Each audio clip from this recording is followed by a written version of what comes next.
Whoa. And The candidates are coming out. They're all gay. with each other. We already knew that, I though. hope there's some friendly handshaking. We'll see. All In a right. moment. Here come the Let me. photographers. They'll take their positions in a few The stream's moments. Laura, kind I of well. didn't mean to The interrupt. Please actual forgive like. me. Whatchamacallit? And look, Larry, the big debate here within Fox the News party stream has here. already It's kind of really been quiet. won by the populists. I mean, But that's you have okay. Vivek and Ron DeSantis. Anyway, You know, with well, I Trump, have that's some about food right now, by the 84% way, of the before I'm just Republican doing this little electorate. pre-show, question is, so I'm should not. 26% I'll be eating a little of the bit. Republican electorate determine the future of the Second, Republican United Party? I mean, I States guess- Republican I guess that 2023 could primary happen. debate I'm that not sure was that poorly would be structured, the most but that's successful what we're path going forward, for. given the fact that you gotta get people to turn out to the And polls, watch, and you have to give them Bill, a sense that they make fun can of 'em, actually be you know. part of a winning coalition. I'm a that's Democratic growing Socialist. and optimistic. And Larry, the words that you like Not to really say a looking lot, for like, I'm not really looking for like sense. I think you're going to hear appeals people to debating each other in the stream here. We're just gonna watch, and I'm gonna comment and give respond and stuff. Keep it chill. And I'm not a big politico, but I think If you're not like a Democrat, and on the voters' I don't consider myself a Democrat. Let me make that clear. That's the candidate if you're like remembering. somewhere else, more right to the political spectrum, that's your problem. Just don't come here anyway. Just said common sense. I think people are desperate for common sense policies. But yeah, we'll see how the fuck crazy these people are, because I didn't watch the last debate. If it's attack driven, I just don't think they'll have done their job tonight. Give you the last word.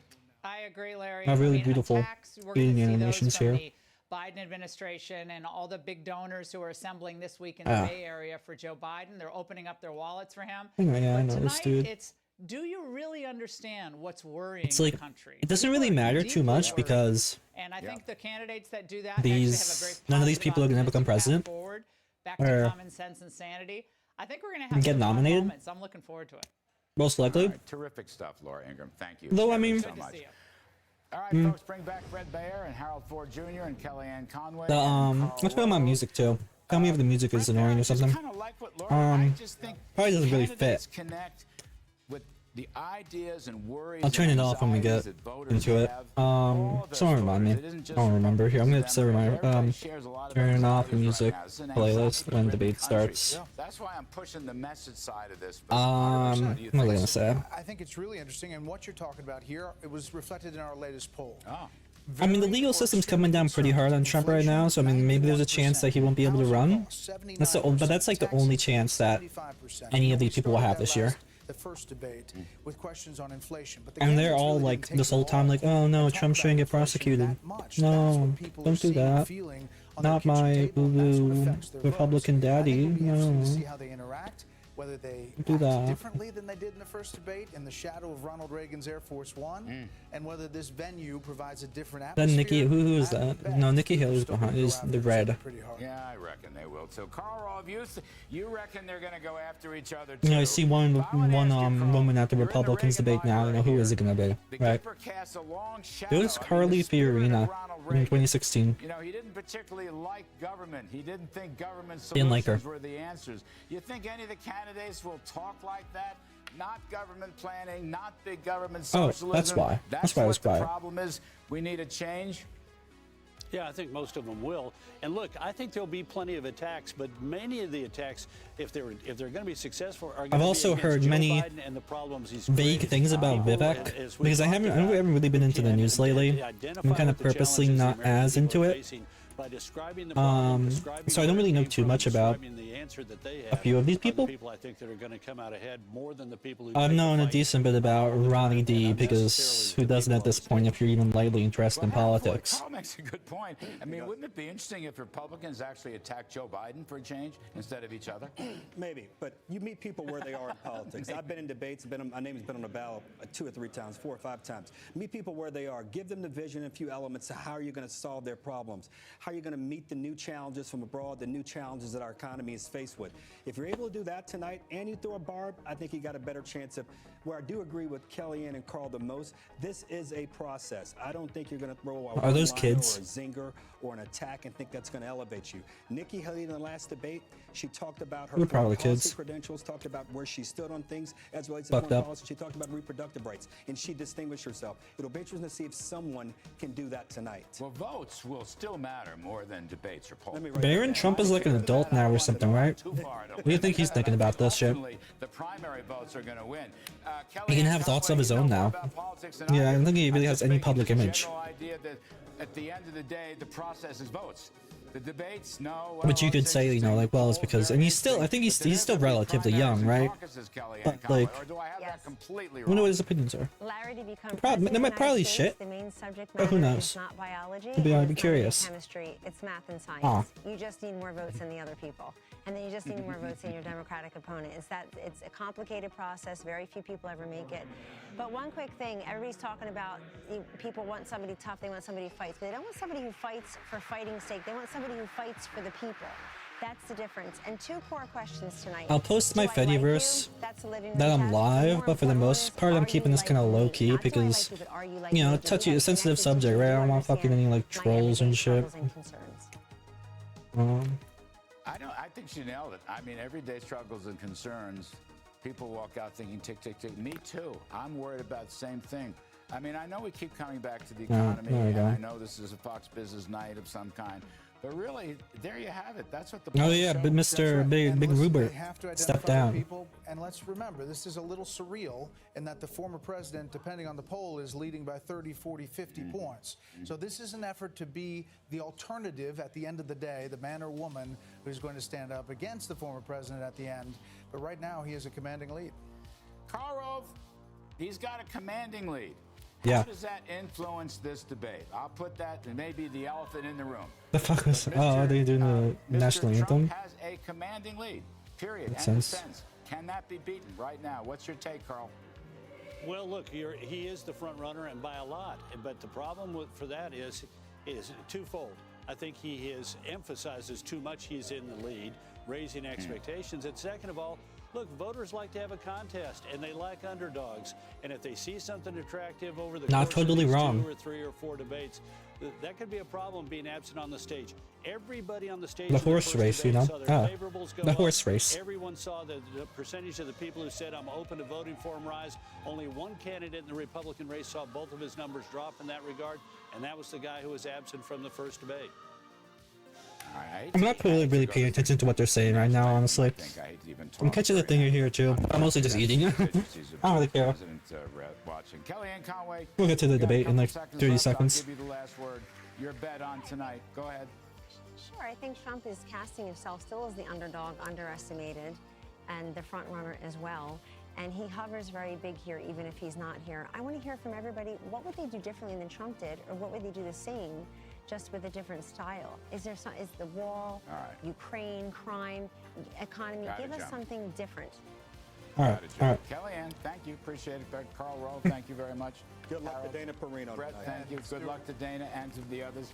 Thanks for watching, folks. Second Republican primary debate starts right now. Audience, but we are Let's 3, go. 2, 1. Let's do it. Simi Valley stands a monument What's happening? to one of the most beloved leaders in our nation's history, Ronald Reagan. The Gipper, the great communicator, America's This audio 40th quality sucks so much on this. He railed against big government. He railed? Most Hey yo? terrifying words in the English language are, I'm from the government and I'm here to help. And So terrifying. through strength. Mr. Gorbachev, tear down this wall. 40 years after Reagan's landslide re-election, the Republican Party faces critical questions. What does it mean to be a conservative? We fight for the truth. We are not going to worry about what the left and the media say about us. What is the key to a thriving economy? It's innovation, not regulation. America could do for anyone what she's done for me. We will stop the spending, we will stop the borrowing, we will stop the earmarks. What is America's role in the world? We need to build a military fitted to the widening challenges. I can't believe Mike Pence is bothering to run. Sometimes you avoid war by showing you're tough. And the country What do you think he's doing? Would Reagan Hey, just so recognize the AOC? country in which we now live? Tonight, candidates seeking the Republican nomination converge in California to chart a new path. These look like the fucking WWE fighters. Now is the time for choosing.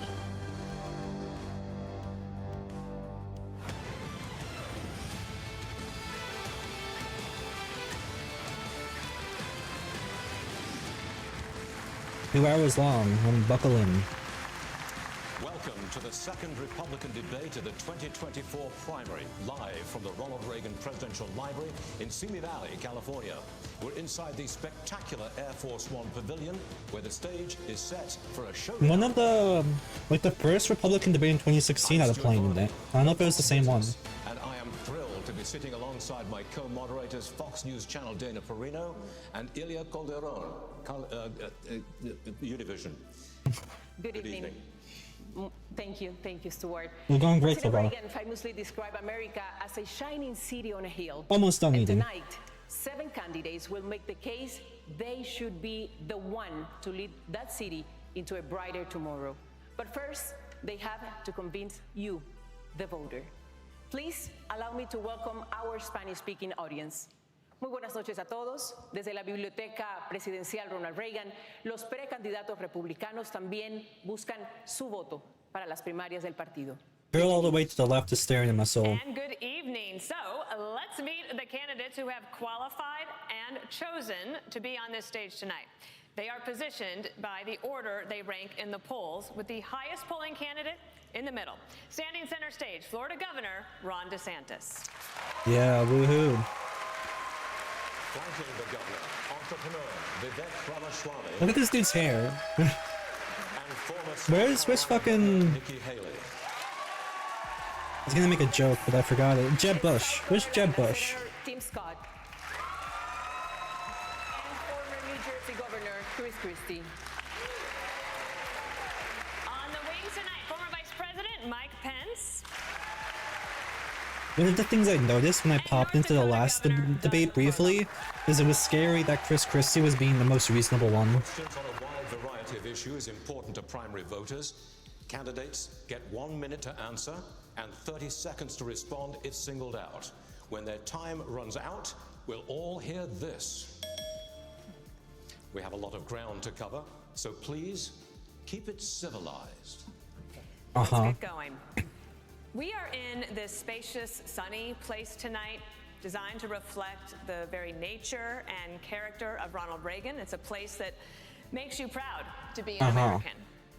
Yet today our nation is drowning in division and incivility.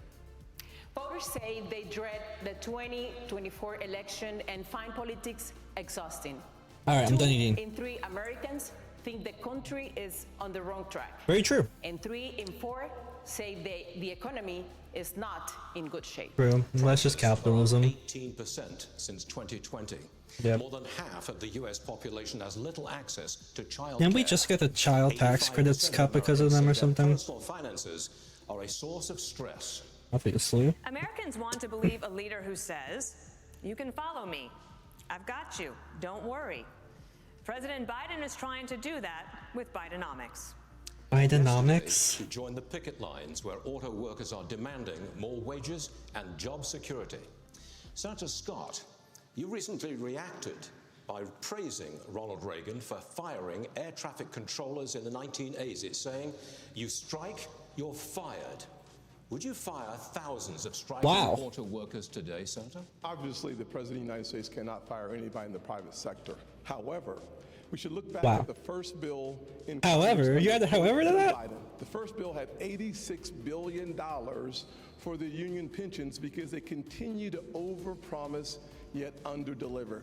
One of the challenges that we have in the current negotiations is that they want 4-day French work weeks, but more money. They want more benefits, working fewer hours. Based. Fuck yeah. Not going to stand. I Why? saw the Finance Committee Fuck you. hearing when a widow came before the committee who was promised pensions from Why should we have to fucking work so much in modern day? Unfortunately, What a it's been dumb cut concept. to $1,000 a month. We must make sure that we honor the commitments that we make, and one of the ways that we do that, do not overpromise and then underdeliver and leave the taxpayers on the hook. I'll say this, Joe Biden should not be on the picket line. He should be on the southern border working to close our southern border because it is unsafe, wide open, and insecure. What is there? The deaths of 70,000 Americans in the last 12 months because of fentanyl. It is devastating. Every county in Fucking America always ties back to the war on drugs, right? It's such a good thing. Really done a lot for our society to stigmatize drug use and not let anyone get help. It's so great. 6 million illegal crossings since Joe Biden has taken office. Cool. And he eliminated Title 42. The one thing he should do is finish the wall, reinstate Title 42, and get the job done. Well, I can promise you that we are going to have a lot of questions on the border and immigration. But in the meantime, we do want to talk about the economy and jobs, and especially want to talk about this strike for just a moment more. Mr. Ramaswamy, you've said you really empathize Ramaswamy, with the is that how you say You're it? standing next to Senator Scott. Do you agree with what he said, or do you think he's wrong? I agree with some of what he said, for sure. I like the spirit of it. I'll say that I don't have a lot of patience for the union bosses. I think that's where he and I actually have a common view. I do have a lot of sympathy for the workers, however. People are going through real hardship in this country. I've been through hardship growing up. My father stared down layoffs at GE under Jack Welch's tenure at the GE plant in Evendale, Ohio.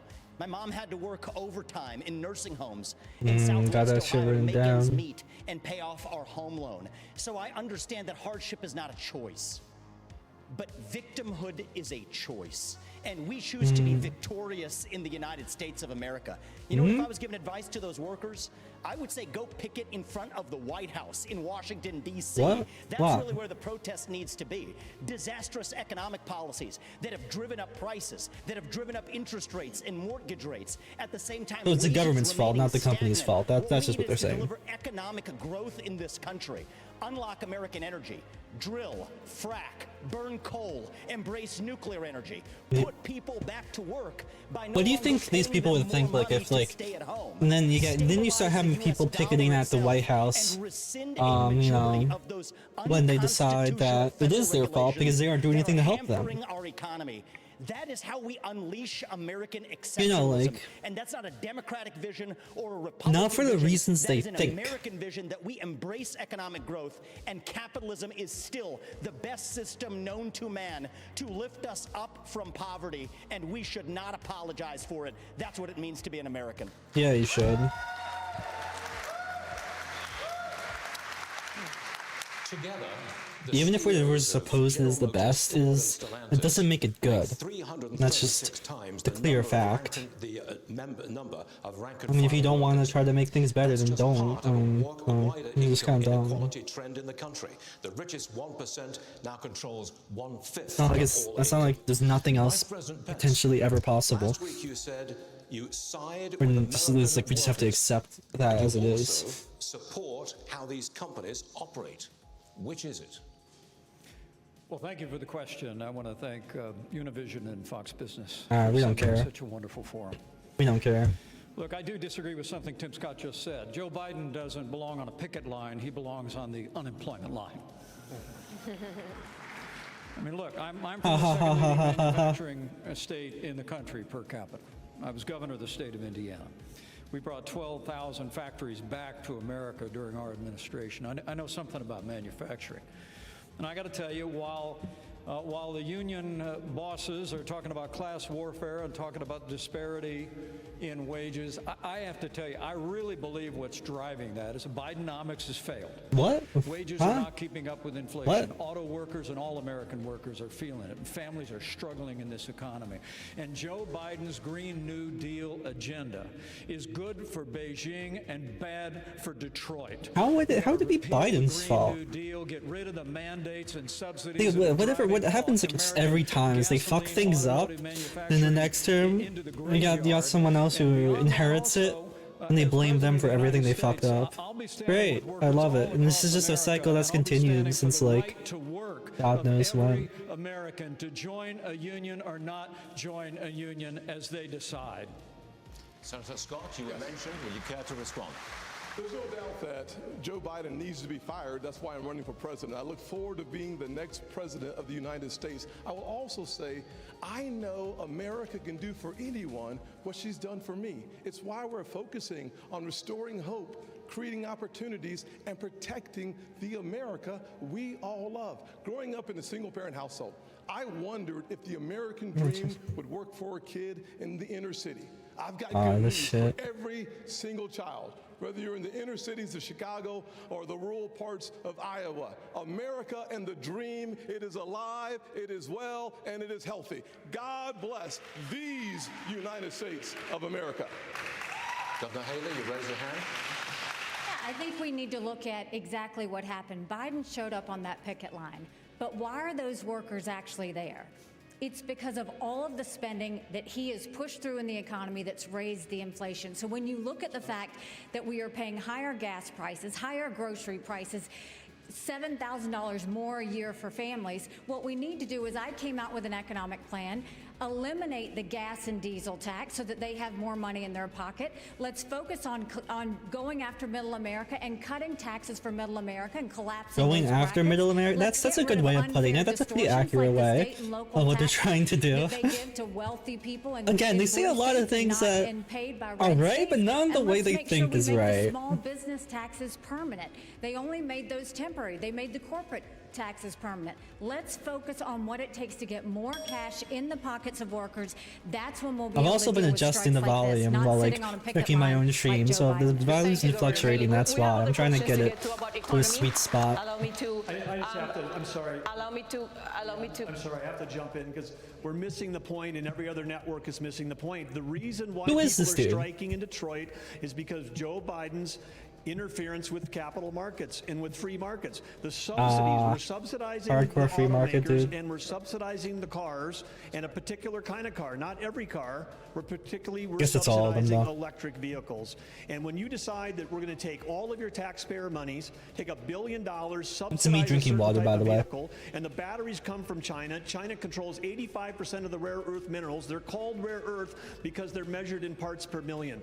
China is moving 100,000 pounds of earth in Indonesia, in Africa. They're literally destroying the planet so that they can make a battery that's in a car subsidized here. That's why they're striking, because they need 2/3 less workers to build an electric car. Joe Biden, this strike is at Joe Biden's feet. We're going to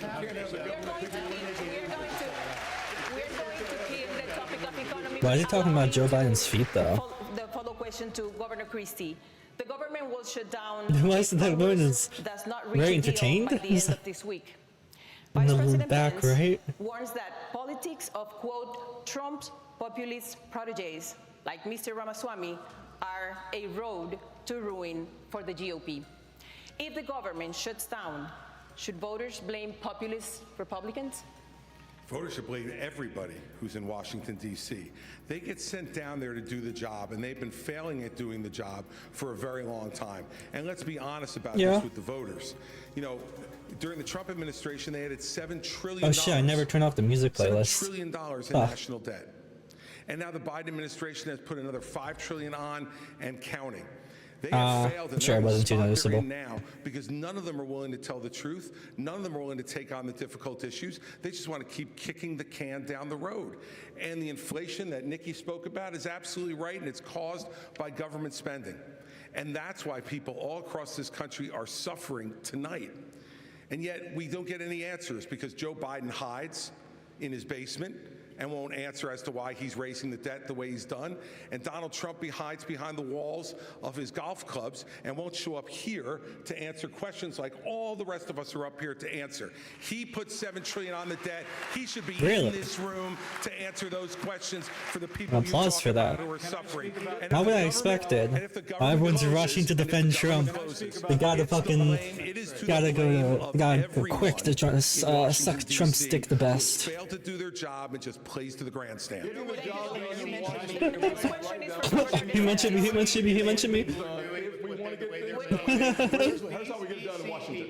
We must finally. We can get it done. Governor DeSantis, you haven't spoken, please. The people in Washington are shutting down the American dream with their reckless behavior. They borrowed, they printed, they spent, and now you're paying more for everything. They are the reason for that. They have shut down our national sovereignty by allowing our border to be wide open. So please spare me the crocodile tears for these people. They need to change what's going on. And where's Joe Biden? he's completely missing in action from leadership. And you know who else is missing in action? Donald Trump is missing in action. He should be on this stage tonight. He owes it to you to defend his record where they added $7.8 trillion to the debt. That set the stage for the inflation. He doesn't care. I can tell you this as governor of His Florida, voters don't care. Your voters probably don't care. We paid down over 25% of our state debt. And you're like very low percentage of voters when they who send would me vote you over a Trump. bill that's going to cause your prices to go up, I'm going to take out this veto pen and I'm going to send it right back to them. Ilya, you mentioned me in the question. I just want to address I'm going to go to Senator Scott, but I have a question that is on the minds of a lot of moms and dads and Americans, and I know that you've been thinking about it because child care costs, they are up. They're topping $10,000 per month. Some families are spending up to half of their income on child care, and they're having to decide, is it worth it for me to work, or does it not make sense for me financially? In 3 days, the billions of dollars in pandemic-era funding is going to end, and 70,000 daycares could close. So you had an effort to broaden eligibility for child care assistance. That fell apart last year. And for the moms and dads out there who are worried, what can you tell them if you weren't able to get it through the Congress? How could you do it as president? Certainly one of the things I did as a member of Congress was to make sure I also heard Trump's supposed to be saying something tonight. Programs around the country, giving people the opportunity to pick and choose the place that they send their children. The challenges that we see today under the Biden administration is that the cost for daycare has gone over $15,000 per child. In the Build Back Broker plan, he called it a Build Back Better plan, it was going up to $29,000. The way we fix that problem is to make sure that we actually cut taxes and give more Americans their money back. When I helped write the Tax Cuts and Jobs Act, we actually lowered a single mother's taxes by 70% on the federal level. For dual income households by 60%. Then we went a step further. We doubled the child tax credit and made it refundable. What's so bad about taxes? Why can't? What's wrong with having taxes? The problem isn't the taxes.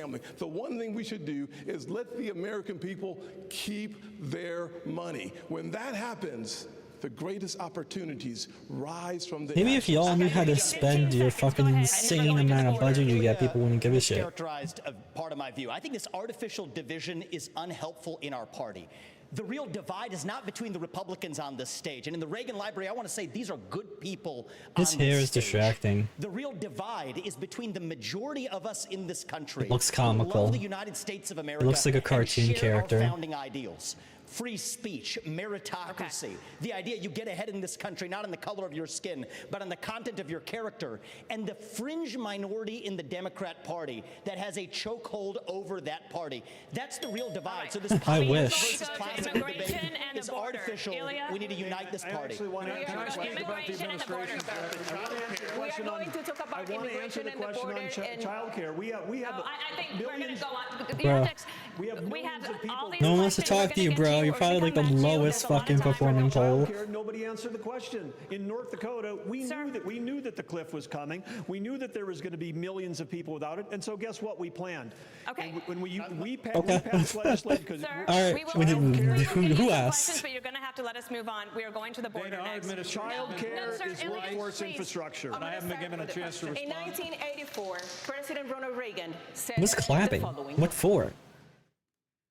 The idea of amnesty for those who have put down roots and who have lived here, even though some time back they may have entered illegally. 2 years later, President Reagan granted amnesty to nearly 3 million immigrants, something no Democrat or Republican president has done since. Governor Christie, as governor of a non-border state in 2010, you supported a path to citizenship. But when you ran for president in 2016, you flipped, saying immigrants should be tracked like FedEx packages. What the fuck? On a path to citizenship for They say, I don't remember that, but I believe it. But what the fuck? The problem is that since no one has done anything since we first had this discussion 13 years ago, we're not in a position to be able to do any of that anymore. What we have to do now is first treat this like the law enforcement problem it is. I've heard about New York City being every day.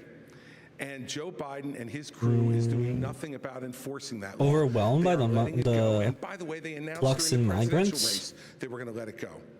And we need to have I haven't read too much about it, but who acts like I did as governor. interesting. Enforce the law first and foremost, and that means what I'll do on day one is sign. I think it's also, I think like Ron DeSantis and like a lot are like fucking just busing people to New York City and like other cities like that. But also to make Should be sure illegal. that we send Probably a is different illegal. message. We want you here in this country to fill the 6 million vacant jobs we have, but only if you come here to follow the law and only if you come here legally. If you come here illegally, we will apprehend you and we will send you back across the border from which you came.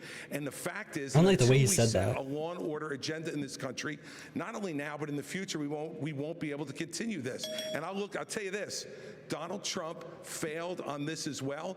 He said he was going to build a wall across the whole border. He built 52 miles of wall and said Mexico would pay for it. Guess what? I think if Mexico knew that he was only going to build 52 miles, they might have paid for the 52 miles. Thank you, Governor. All right, Governor Haley. Most illegal immigrants are coming from countries south of the border. You've seen the Fox News drone. It's captured this steady stream of people coming into the country on a daily basis. In fact, I believe we have a live picture of it tonight. That is happening right now, live.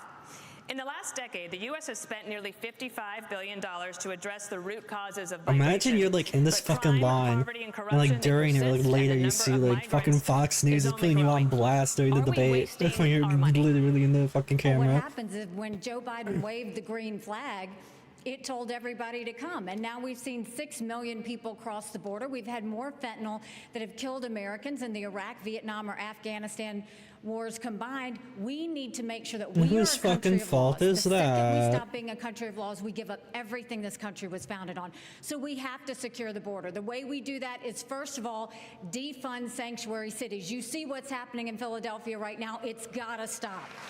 We need to make sure we put 25,000 more Border Patrol and ICE agents on the ground and let them do their job. I spent 400 miles down that border, and I'm telling you, Border Patrol agents aren't allowed to do their job. Let's go back to remain in Mexico policy. Instead of catch and release, let's go to catch and deport. What about and the let's aid that what about the aid that federal taxpayers are paying to deal with the root causes? It's not working? The Or is it? only aid that we should be spending right now is to secure the border, the southern border, the northern border, period. You would cut we off need aid to to the keep region? Americans safe, and right now He is Americans are not answering safe. the question. Only when we fix the immigration system, only when we get the border secure, should we ever look at putting any more money into this. Our money should be about keeping Americans safe. We're not doing that. Joe Biden's not doing that. And you mentioned Congress and shutting down government. I'll make it clear. We have to change the budget process in 4 years. In 40 years. 40. Congress Four? has only 40? delivered a budget on time 4 times in 40 years. If they don't keep the government open, they should not get paid. No pay, no budget. That's the way we should have Governor DeSantis, we have a question for you. Well, maybe it shouldn't be like an option in the first place. Maybe the whole system is fucked. $12 billion in Latin America just last year. They signed strategic partnerships with 7 countries, including Mexico. And China's military ties to the region now include arms sales and training exercises. Are you comfortable with China deepening ties with our southern neighbors? Of course not. And the reason why we're in this mess is because elites in D.C. for far too long have chosen surrender over strength when it comes to the CCP. Some people in our country got rich, our industrial base got hollowed out, and they have been able to build the second most powerful military in the entire world. We need a totally new approach to China. We are going to have real hard power in the Indo-Pacific, like Reagan, to deter their ambitions. We're going to have economic independence from China, where we're decoupling our economy, and we are going to go after the cultural power they have in this country. As governor of Florida, I banned the CCP from buying land in our state. We should do that all across these United States. We shouldn't have them in our universities. We shouldn't have Confucius Institutes. So you see a country in decline, our power's in decline. China's going to surpass us this decade, and if they do that, that's going to affect every single American household. As your president, I am not going to let that happen. I'm going to reverse this country's decline. We are going to choose strength, not surrender when it comes to the CCP. America is not a country in decline. Under Joe Biden, we are a country in retreat. You propose, quote, universal deportation for all undocumented immigrants and their children, even if the children are citizens of the United States. Under what legal premise will you expel U.S. citizens? So the first thing I want to say is I agree with everything. The Republicans on the stage are on the right side of this issue. Militarize the southern It looks like border. he's from Stop Jimmy funding Neutron. sanctuary cities. End foreign aid to Mexico and Central America to end the incentives to come across. But I do go a step further. You're right about that, Ilya. I favor ending birthright citizenship for the kids of illegal immigrants in this country. Now, the left will howl about the Constitution and the 14th Amendment. The difference between me and them is I've actually read the 14th Amendment. What it says is that all persons born or naturalized in the United States and subject to the laws and jurisdiction thereof are citizens. So nobody believes that the kid of a Mexican diplomat in this country enjoys birthright citizenship. Not a judge or legal scholar in this country will disagree with me on that. Well, if the kid of a Mexican diplomat doesn't enjoy birthright citizenship, then neither does the kid of an illegal migrant who broke the law to come here. And as the father of two sons, it is hard for me to look them in the eye and say, you have to follow the law when our own government fails to follow its own laws. That's how we really go the distance and solve this problem and restore the rule of law in the United States of America, because that is part of what it even means to be an American. Senator Scott, you oppose ending birthright citizenship. What does Mr. Ramaswamy have wrong on that issue? How, like, anti-human can these people be, lacking, like, any degree of actual sympathy? So the challenge that we face it's disgusting. with whether or not the people that come here. He also looks like he's from Jimmy Neutron, the other guy, Come here Vivek. illegally, you are not. Now, surviving a Supreme Court. And we make it, like, easier for it to be legal and shit. Oh wait, that's because they just hate them and want them out. Right, that makes sense. That clearly it was designed for slavery and not for illegal immigration. I'll go one step further, though. When we have a conversation about the things that are happening on this stage, we think about the fact that Vivek just said we were all good people, and I appreciate that, because last debate, he said we were all bought and paid for. And I thought about that for a little while and said, you know, I can't imagine how you could say that knowing that you were just in business with the Chinese Communist Party and the same people that funded Hunter Biden millions of dollars was a partner of yours as well. It's not nonsense. So look, here's what I want to respond. These are good people who are tainted by a broken system, and it's not the fault of anybody who's in politics. Some of us are tainted. Excuse me. Thank you for speaking while I'm interrupting while I'm speaking. While you're interrupting. Thank you for speaking while I'm interrupting. Gentlemen, you'll have your turn. One of the challenges we should have a focus on the issues that matter. between Vivek and business in China. Everybody knows that. If I may, holding Joe Biden accountable. That's what we need to be I actually agree with Ron DeSantis. Speaking at the same time, no one can understand your message. So if I may, I agree with Ron DeSantis on China. When every other CEO expanded into the Chinese market, you know what I did with my first company? We opened a subsidiary in China. But you know what I did that was different than every other company? We got the hell out of there. And when I started my next company, Strive, right when I started my next company, Strive, to compete against BlackRock, excuse me, to compete against BlackRock, I made a commitment that we would never do business in China. And I will say something. A bit of an attention hog, huh? Well, if I was interrupted by a lot of people here, and I want to be respectful because I believe these are good people, but I do not believe in these. We're sitting here in the Reagan Library. Yes, I wish you did not think it was midnight. He's like a robot, like he keeps like restarting and looping and stuff because his program is getting interrupted and has to be paused. So he has to re-loop, regenerate a response. Let's have a policy debate. What's going on? Let us have a policy debate. Let's have about their records. This is so ridiculous. And the right answer is the governor over there, the random dude just smiles his ass off. Vice President Pence, in 2017, Thank God. Pence administration I don't know what any of them fucking said there. which put the legal status of 600,000 dreamers in the hands of the courts. Dreamers work and they pay taxes.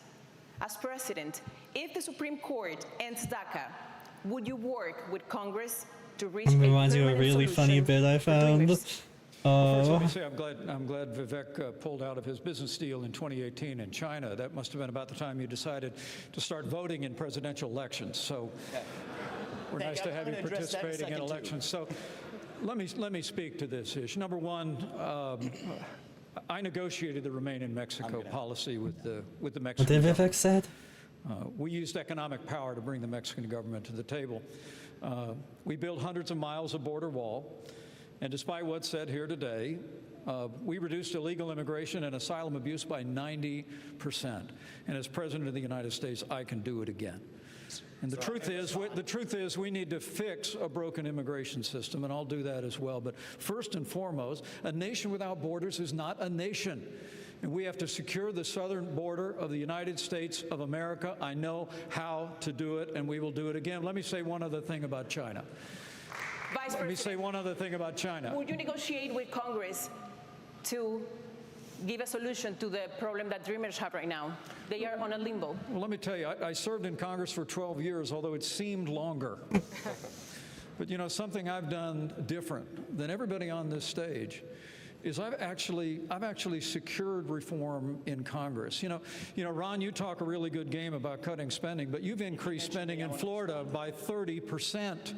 I mean, Ron's done a lot in Florida, just not a lot good. Right after Hurricane Katrina, It'd be nothing. I'm not even sure. I couldn't say he's never passed one good. I remember, like, I saw like a Reddit thread about talking about like the good things Trump did, and like he made like animal abuse a felony or something. And people said that was good. Is that something? That'd be one, maybe. I'm going to be ready on day one Could that be? I don't know. Congress to step up, secure the southern border of the United States, build a military fitted to our times, and we're going to get spending in Washington, D.C. under control once and for all. I got candidates on the other side of this break, and I propose to go to a break. How will these candidates make America Now we're getting a safer break? as rising crime How long are these plagues our breaks? cities? How much time do I got here? Night continues in moments. Are there gonna be ads?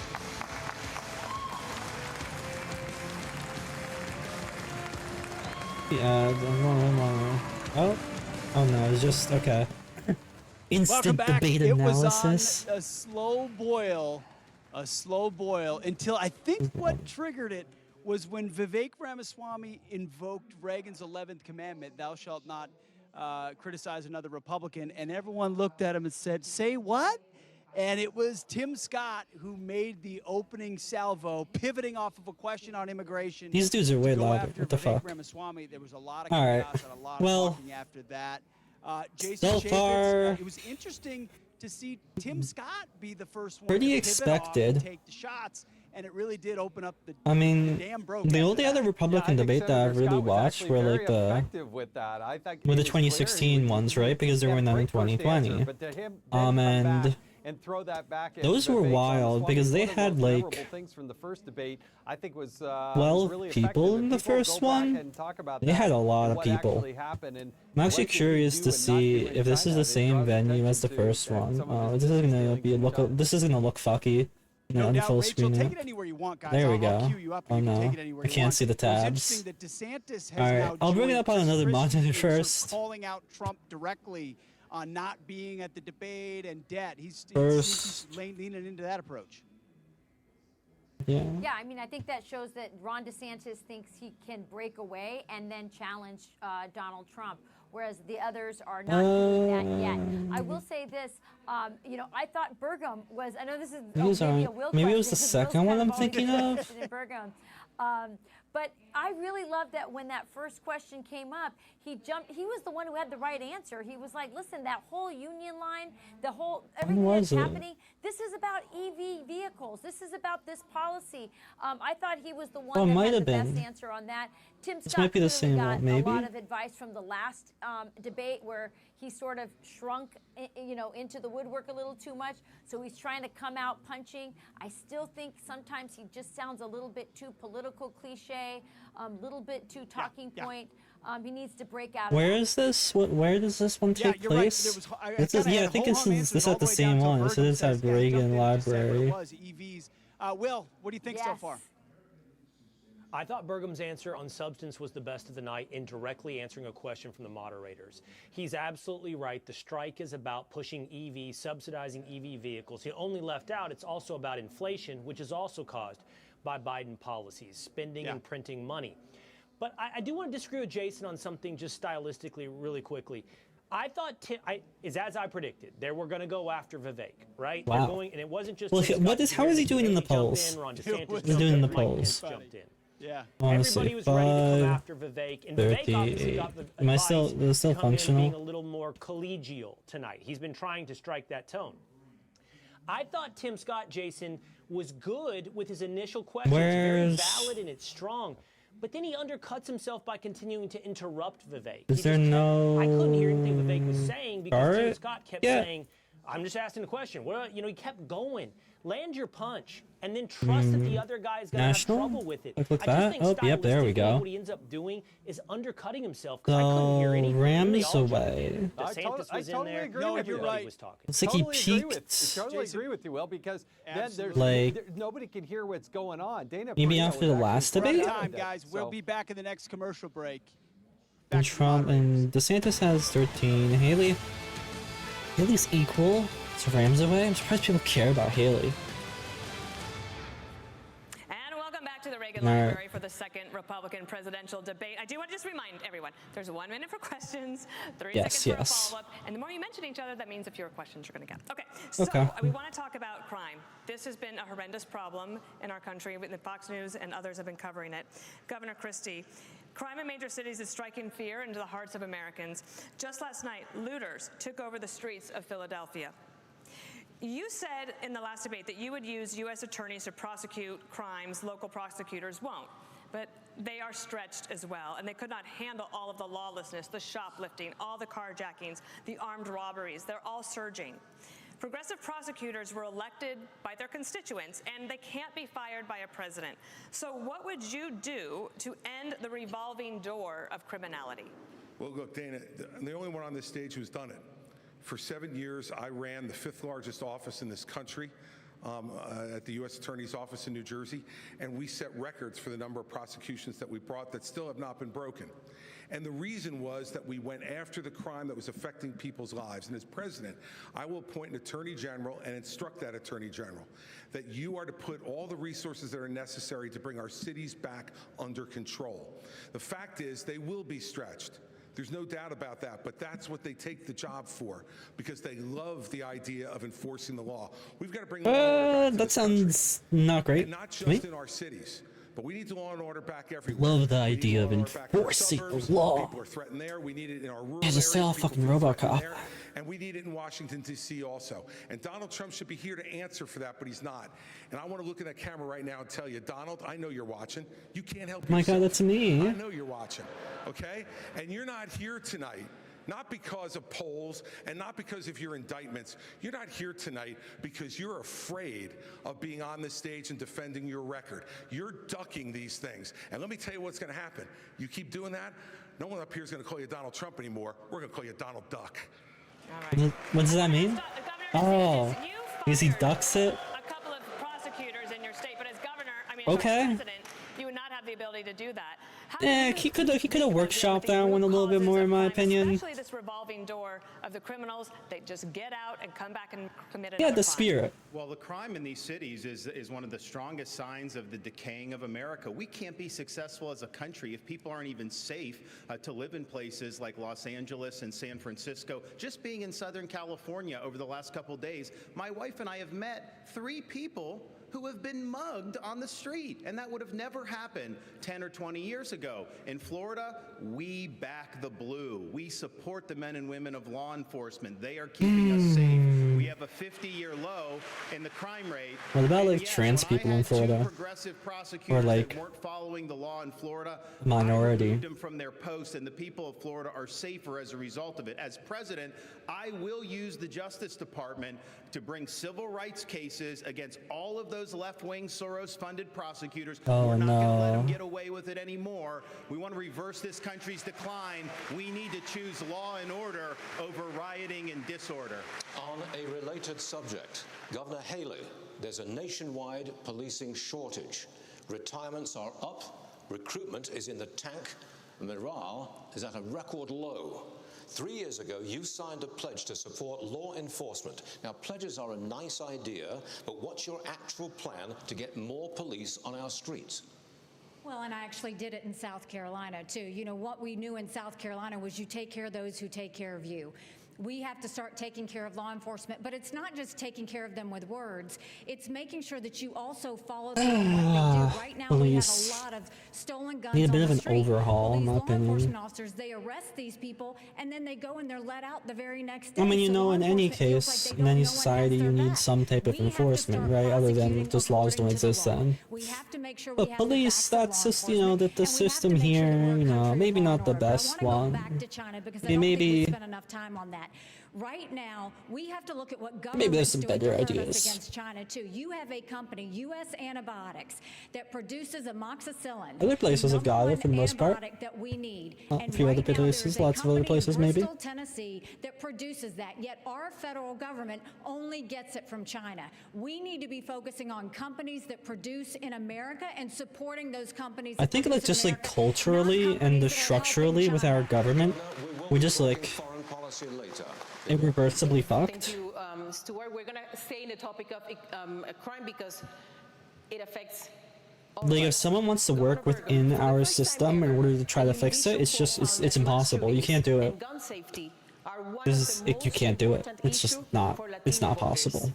Mental health concerns are not unique to the United States, but gun violence is. What is your specific plan to curb gun violence? Well, first we need to know is understand is I think that the liberal left seems to be just completely bent on prosecuting law-abiding citizens that are gun owners, because every solution they have to this is take away the Second Amendment rights of Americans, and somehow that's going to solve the problem. But all these cities, That'd be we're pretty talking cool. about that you showed the videos of tonight, they have some of the strictest gun laws in the country. So we know that that's not what's working. But what we have to do is get back to the core issues about the family. We have to get back to behavioral health and mental health. We've got to get back to actually enforcing the laws these people talked about, and like we've done. As if any of these fucking people care about mental health. Being the most military-friendly state in the nation. Throw you in a padded room and say, "Oh, problem solved." In terms of law enforcement, because the morale is down because we've been defunding the police, because they've been attacked in the press. The police have become the bad guys when they're the one. There's all these jobs available in America. Why would you be a policeman if people don't even respect them? Every time I see a policeman, the first thing I say is thank you, and so does everybody else in my family and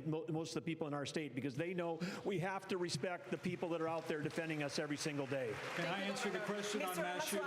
Mr. Ramaswamy, according to Customs and Border Protection, about 90% of fentanyl is seized at official border crossings, and 57% of the smugglers are U.S. citizens. How would you stop fentanyl brought into the country, mostly by U.S. citizens, through ports of entry? There's two sides to this, and we have to be very honest about it.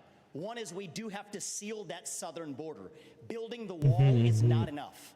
They're building cartel-financed tunnels underneath that wall. Hi, Candy. Semi-trucks can Welcome. drive through them. We have to use our own military Yo. to seal the Swiss cheese of a southern border. Is my But we also have to be then honest. fucking DM me? And is my fucking chat not is my chat non-functional here? Epidemic. I met What's family going in Iowa. on? Two parents, Kathy and Derek. They lost their son Sebastian, 17 It's years old. unfortunate you have to pop in during this one. Snapchat. Though I also figure that's probably this being the thing I'm streaming is probably why you popped in. Bioterrorism, not a drug overdose. That is poisoning. So it is our I don't job know to make why. sure that never happens. Let me do But this. it's also our job to make sure that 17-year-olds don't turn to Percocet via Snapchat. We have to bring back Let's try that.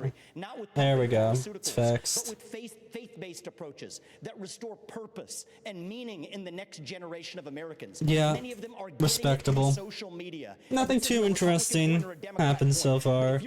I didn't watch the last Republican debate, so I'm just Period. This is something that I'm catching up a little bit, I guess.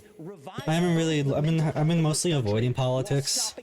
Not like heavily avoiding it, but like I haven't been engaging nearly as much as I used to. So you know, I figure this at least I can see kind of get a little bit of insight of what's going on. President Yeah, very respectable. Generally, I would say it's not a good idea to watch this stuff. I'm going to use the U.S. military to go after For me, it's like, I already know like how insane these people are, but it's still, you know, like, it's kind of know thy enemy, right? You want to know what you're dealing with and what's going on. Yeah, it's definitely better for mental health to not engage too much with this kind of shit. Fentanyl residue and died. Especially with how bad it is here, at the very least. Happen in our country. I am not going to do that. So And especially what's going on with trans rights. It's going to be a day one issue for me as president. We're going to declare it a national emergency. Yes, we'll build the wall. We'll do remain in Mexico. But those Mexican drug cartels are going to be treated like the foreign terrorist organizations that they are. Oh yeah, we know how fucking Ronnie feels about how they're treating people in Guantanamo. Instead of bringing these people into Guantanamo and fucking watch them get tortured. Obamacare mandates. However, you also made that same promise in 2016. And Fucking sickos. Trump Pence had congressional majorities for at least the first 2 years, and you did not deliver on that promise. So Obamacare, right now, it is more popular than ever. Why should Americans trust you, if you become president, to fix that, or is Obamacare here to stay? Well, first let me speak to the mass shootings issue, and then I'll answer that question. It's an important one, Dana. Look, I'm someone that believes that justice delayed is justice denied. And as a father of three, as a grandfather of Yeah, I saw that recently. I am sick and tired of these mass shootings happening in the United States Fucking of America. ridiculous. If I'm president of the United States, I'm That going to shit go to down. the Congress of the United States, and we're going to pass a federal expedited Obama wanted to shut it down, right? for anyone involved Yeah, in that mass happened. shootings, so that they will meet their fate in months, not years. It is unconscionable that the Parkland shooter, Ron, is actually going to spend the rest of his life behind bars in Florida. That's not justice. We have to mete out justice and send a message to these would-be killers that you are not going to live out your days behind bars. You're going to meet justice in this system. But does that mean Obamacare is here to stay?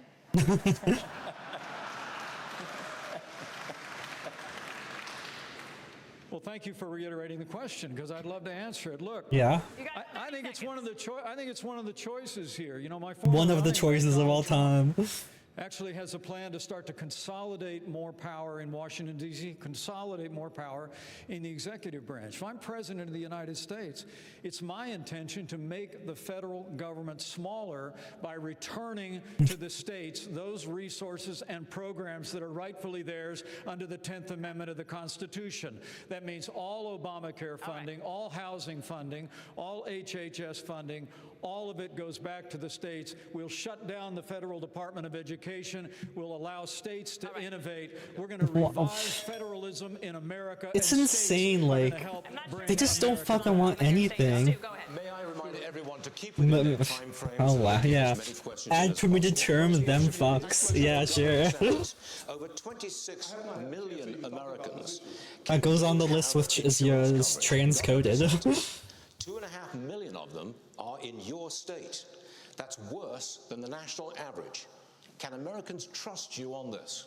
Well, I think this is a symptom of our overall economic decline. What was I gonna say on whatever the fuck he was saying? I don't remember. Oh, they want to just fucking shut down everything. They just don't want to regulate. They don't want shit. They don't want like a country. They just want them. They just want like Republican Party. Yeah, God forbid we have a Department of Education. Such a horrible concept. Wow. People are hurting out there, so we've got to address the underlying problem. Let them all watch fucking PragerU. Spending, taking all Biden's rules and regulations. I'm going to throw them in the trash can on day one. You're not going to have to worry about that. We're going to open up all of our energy. We will be energy dominant in this country. That will lower your gas prices.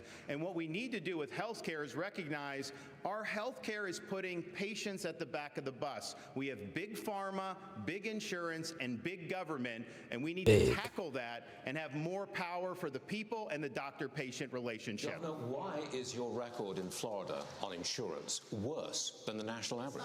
Our state's a dynamic state. We've got a lot of folks that come. Of course, we've had a population boom. We also don't have a lot of welfare benefits in Florida. You know, we're basically say we want to. This is a field of dreams. You can do well in the state. state, but we're not going to be like California and have massive numbers of people on government programs without work requirements. Oh, it's so horrible. God forbid. People are just like entitled to certain things. Our unemployment rate is the lowest amongst any big state. So horrible.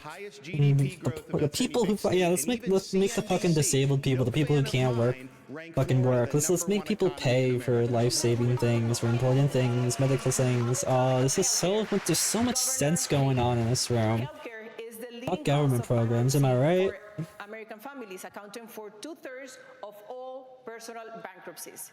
As I only how do you get protect HRT in Florida now. from financial ruin? First of all, I think it's like if you have mental illness or you're a minor.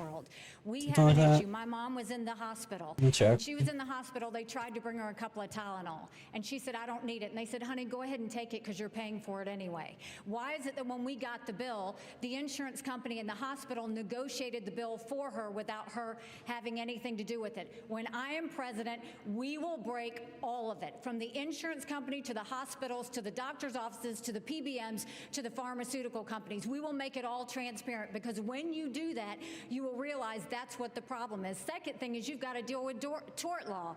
The doctors don't give you the 10 tests because they want to. It's because of the 90% chance they'll get sued. And then we need to bring competition back to healthcare, get rid of certificate of need systems, and make sure that they can compete. We have to put the patient in the driver's seat. They've been in the back seat for way too long. And once we give the patient the ability to decide their healthcare, deciding which plan they want, Why no one wants to do We're gonna that? have to make every part of the industry open up and show us where their warts are, because they all have them, and we need to fix this on behalf of the American people. And that's what we did. Do you have a better way in 30 seconds? Well, yes, we're not talking about the real problem ever. We talk about why do we have the most expensive health care in the world?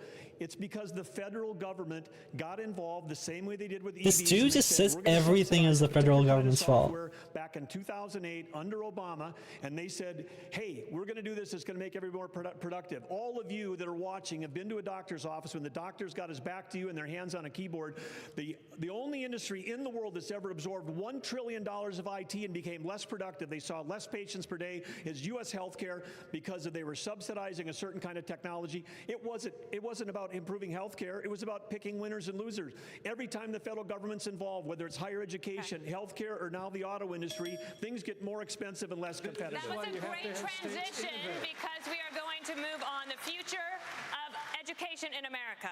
What's the government's Prager role in finding a you. way forward? Let's the second Republican go. debate rolls on from Simi Valley. Yippee!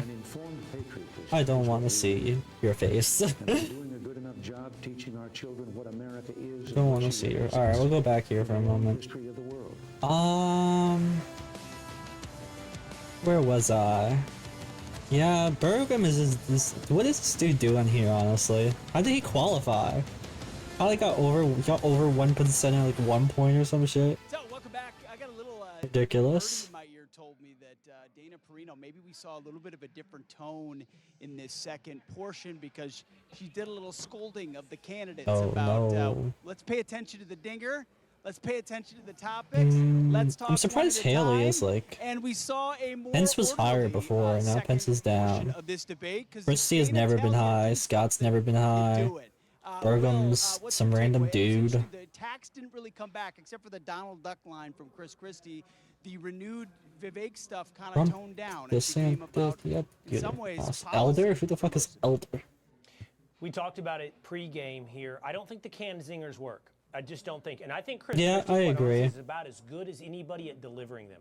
To be real, Chris Christie is pretty good at a debate format. Is there anyone He's not else? delivering you canned In lines like Donald RFK? Duck. I actually think the guy addressing questions and giving you What's substance this? is Doug Burgum. I'm not on the campaign. agree. I'm not sitting here telling you to vote. Never good. Okay. Question on healthcare. All right, take he's me outta right here. In the government subsidizing healthcare. He gets to the heart of the issue and he brought something new with the technology. Any other He just polls answers the around question. recently? I Gets to haven't the heart of the really. issue and gives Used to be you a substance. lot more into the poll stuff. Been for a Nice while. job on that gun violence question. He had a great defense of the Second Amendment and how they do it up there.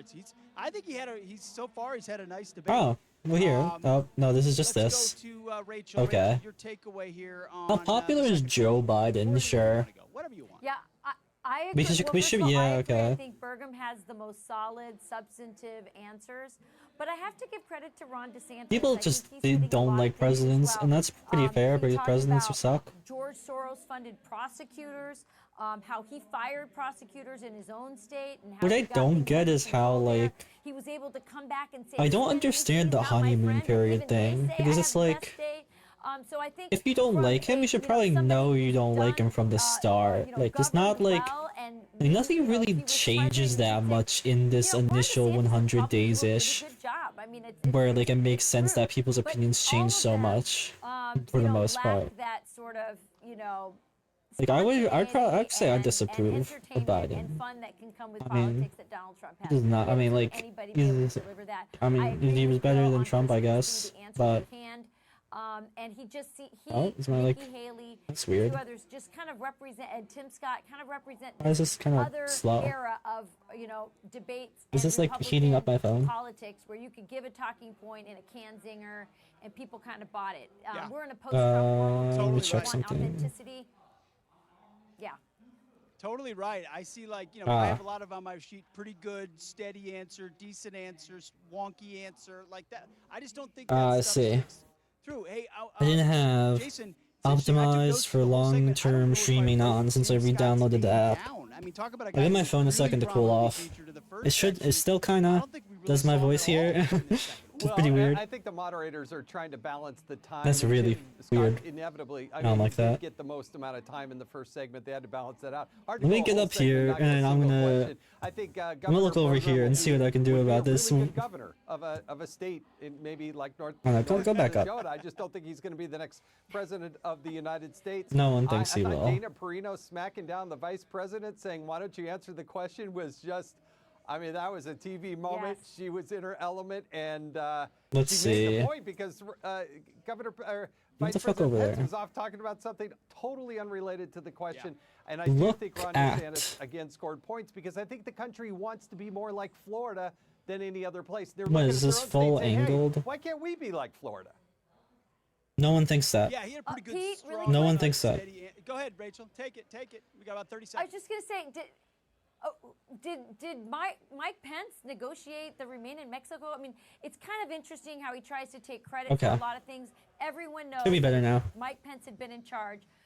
Immigration. Yeah, this should, like, policy, this- Trump immigration policy would not be the way.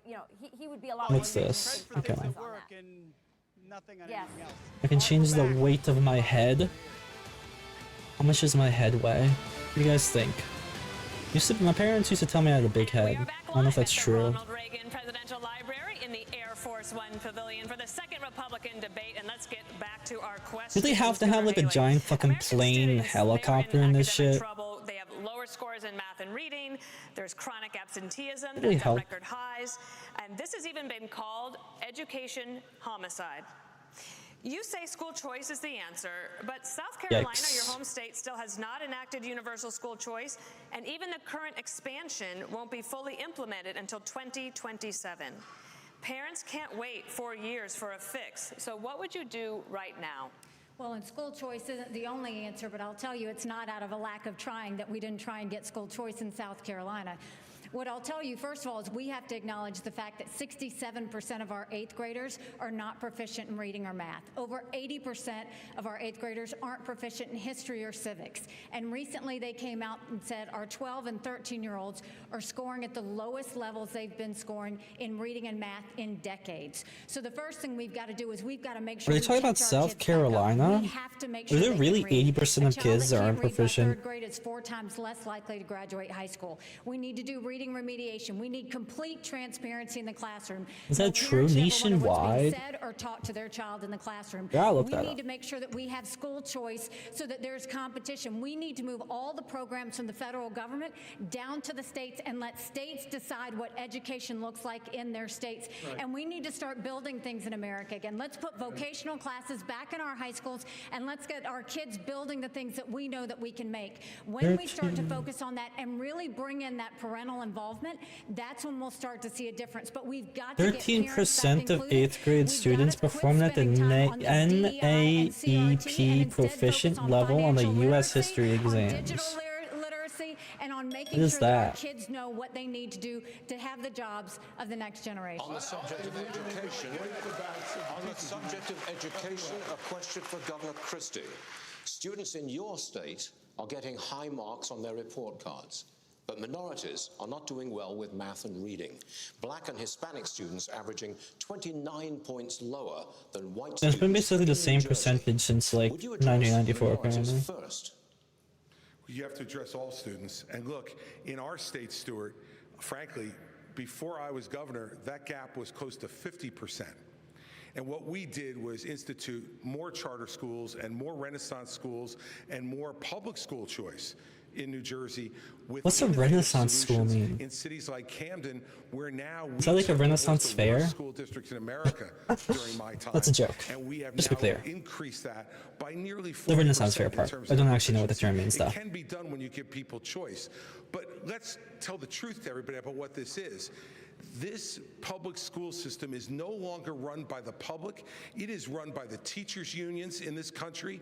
Randy Weingart What and is her this? crew Charter. It's a charter school, I guess. It says in one of They're these. taking the worst of their members. That would make sense, but this doesn't really seem clear to me.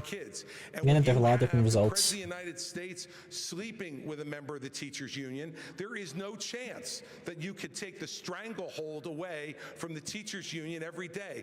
They have an advocate inside the White House every day for the worst of their teachers, not for our students to be the best they can be.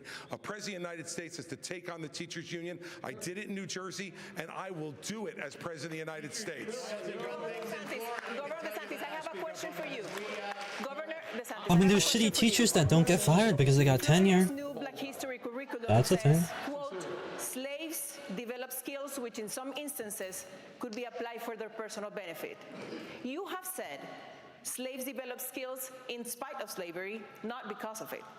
But many are still hurt. For descendants of slaves, this is personal. What is your message to them? So first of all, that's a hoax that was perpetrated by Kamala Harris.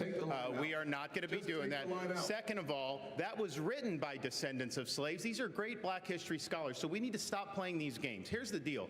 Our country's education system is in decline because it's focused on indoctrination, denying parents' rights. All right. Florida represents the revival of American Yeah, education. Florida We're is the ranked number revi- one in the nation in education by U.S. News and World Report. My wife and I, we have a 6'5" It's and 3-year-old. insane these people can say that, like, this shit with a straight face.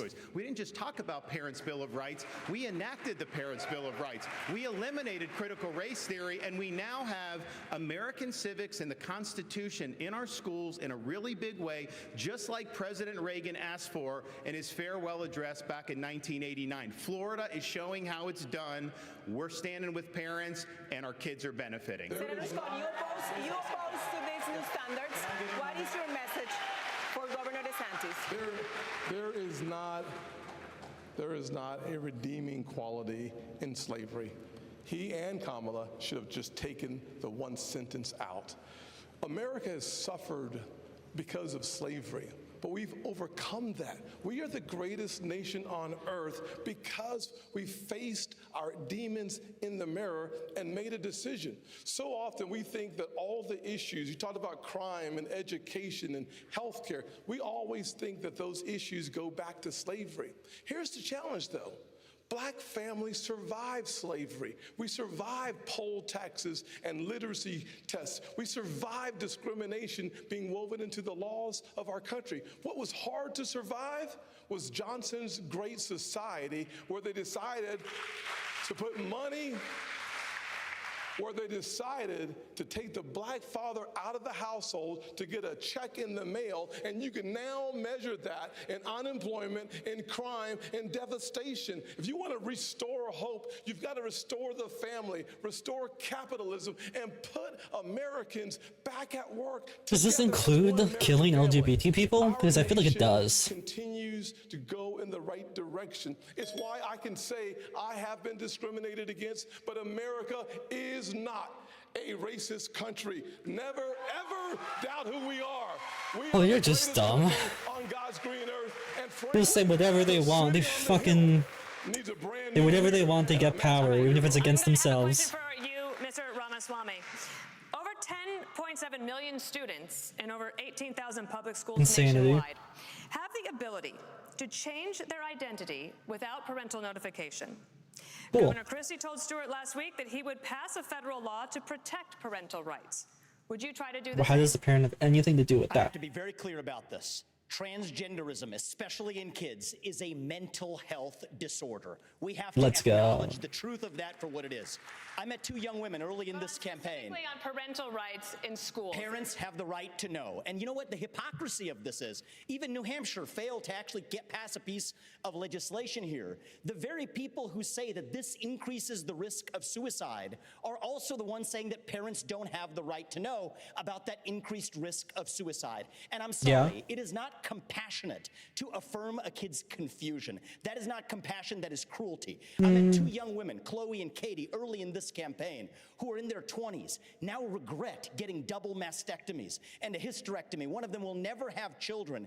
And the fact that we allowed that to happen in this country is barbaric. So I will ban genital mutilation or chemical castration under the age of 18. Genital mutilation. Would you try to pass a federal law that says parents should have that right? We are going to require states absolutely have to follow that through. Governor Burgum just to follow up on this because you in your state this is I can get like mixed feelings on minors' transgender healthcare and stuff like that.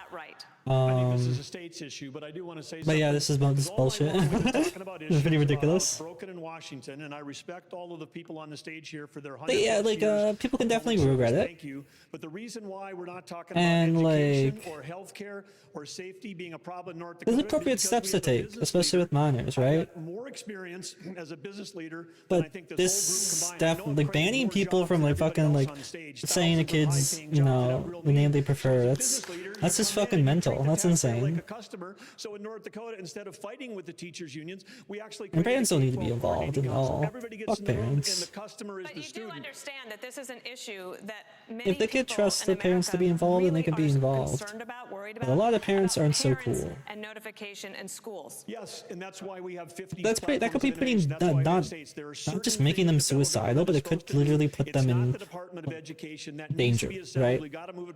From their parents or from family members or from the Here's community. a choice school, and here's an old school, the old way with the teachers union. The kids are trapped. We made every school in North Dakota an innovation school. Every school got out from under the red tape, and the things that help teach the values that we're trying to get, like 4-H, like FFA, like Boy Scouts, they can get credit for all of that stuff in North Dakota. And by the way, North Dakota is now at the top of the median SAT scores in the country right now. Vice President Pence, the Department of Homeland Whoever Security thinks about warns North that Dakota. violence against LGBTQ+ people I is don't. on the rise and intensifying. According to a recent study, members of that community are 9 times more likely to be victims of violent hate crimes. As president, how would you protect this community from violent attacks and discrimination? Well, as President of the United States, I'll stand up for the safety and the civil liberties of every American, from every background. Well, that's a I want the lie. American people to know that. But I want to answer the question as well, Dana, that you just asked Doug Burgum. Because by way of full disclosure, Chris, you mentioned the president's situation. My wife isn't a member of the teachers union, but I got to admit, I've been sleeping with a teacher for 38 years. And That's one way to put it. look, education I'm is a spelling state my and little local move. function. The state It's of too Indiana much. had one of the very first school choice That's okay. programs in the country. And when I was governor of the state of Indiana, we doubled it. And as to your question, Dana, let's be very, very clear. When the Lynn-Marr Community Schools in Iowa had a policy where you had to have a permission slip from your parents to get a Tylenol, but you could get a gender transition plan without notifying your parents. I weighed in with a foundation. That's not bad policy, that's crazy.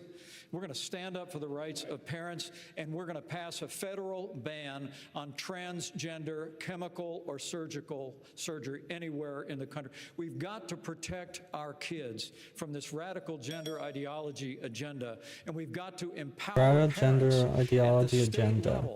With the ability to choose where their kids go to school. They said that they're not gonna. Bro just said that he's gonna help prevent violence against LGBT, but then said that they're gonna fucking ban surgery everywhere for such people. Faster than you could possibly imagine. Like, Next subjects. why do you give a shit, man? Who gives a shit? China is investing. If you talk over everybody, we lose time. China is investing heavily in their tech companies. $280 billion every year on semiconductor research and development. That is one CHIPS Act per year. Governor DeSantis, you say companies like Google and Meta have too much power. Doesn't going after them give China an edge? No, I think you look at how our societies develop, they have huge amount of power over our society. They've cracked down on free speech. We're not saying you don't want them to do business, but you want it to be a free market. And right now they're monopolies. But this issue of China, I think, is really going to be fundamental. We have subcontracted out so much of our national needs to the CCP. We rely on them for a whole host of issues.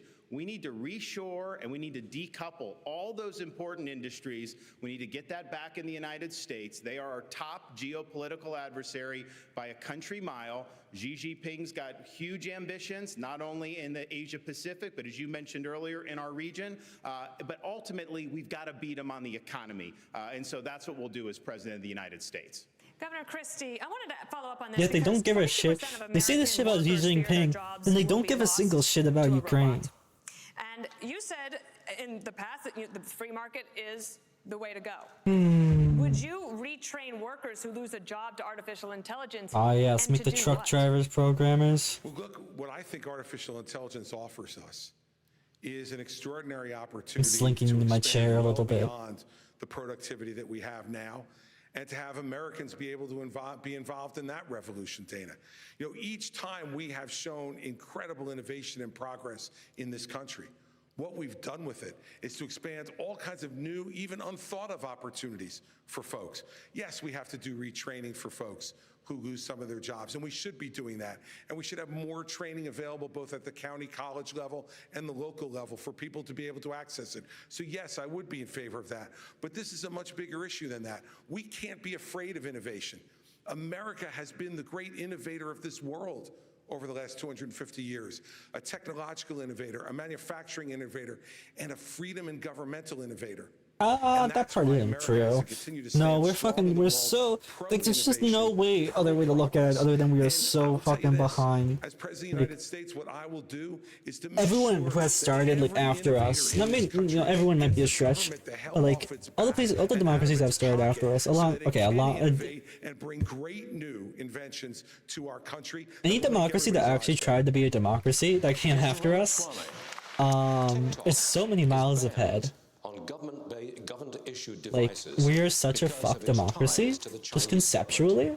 Yet you joined TikTok after dinner with boxer and influencer Jake Paul. Should the commander-in-chief be so easily persuaded by an influencer? So the answer is I have a radical idea for the Republican Party. We need to win elections. And part of how we win elections is reaching the next generation of young Americans where they are. So when I get into office, I've been very clear. Jake Paul mentioned in a fucking Republican primary debate. That's amazing. We're only going to ever get to declaring independence from China, which I favor, if we actually win. So while the Democrats are running rampant, reaching the next generation 3-1, there's exactly one person in the Republican Party which talks a big game about reaching young people, and that's me. And let me level with all of you. I'm the new guy here, and so I know I have to earn your trust. What do you see? You see a young man who's in a bit of a hurry, maybe a little ambitious, bit of a know-it-all, it seems at times. I'm here to tell you, no, I don't know it all. I will listen. I will have the best people, the best and brightest in this country, whatever age they are, advising me. We will be probably many of the people on this stage included. That's how I built my companies. I want to be challenged. The way Ron looked at him, like, nah, man, you ain't getting me. Perfect nation. We're founded on the pursuit of perfection. That is what makes America great. Who's talking? And that is why we will end it once we win this election. Bro, can we get the Dakota guy out of here? I'm sorry, there's one person on this. This is infuriating because TikTok is one of the most dangerous social media apps that we could have. And what you've got, I honestly, every time I hear you, I feel a little bit dumber for what you say. Because I can't believe that here you've got a TikTok situation. What they're doing is these 150 million people are on TikTok. That means they can get your contacts, they can get your financial information, they can get your emails, they can get text messages, they can get all of these things. This is very important for our party. Exactly what they're doing. This is very important for our party, and I'm going to say you've gone and you've helped China make medicines in China, not America. You're now wanting kids to go and get on the social media that's dangerous for all of us. You went and you were in business with the Chinese that gave Hunter Biden $5 million.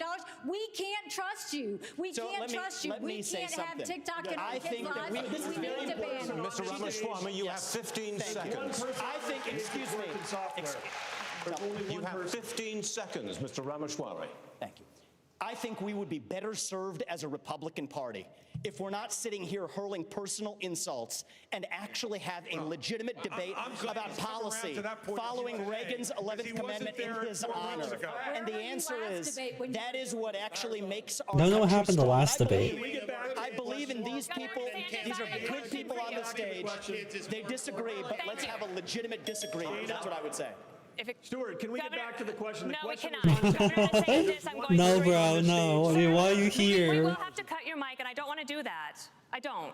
So, Governor DeSantis, let me It's go just to you. like a Experts fucking say President Biden children. has ordered Holy assassinations shit. across Europe, cheated on arms control treaties with the U.S., and seeks to work with China to force our decline. You have to take your juice box President away, you have to take Reagan candy believed away, if your you want daily, to prevent a daily war, cookie. you better be You don't prepared behave. to fight one. Today, the Republican Party is at What a odds joke. over aid to Ukraine. The price tag so far is $76 billion. But is it in our best interest to degrade Russia's military for less than 5% of what we pay annually on defense, especially when there are no U.S. soldiers in the fight? It's in our interest to end this war, and that's what I will do as president.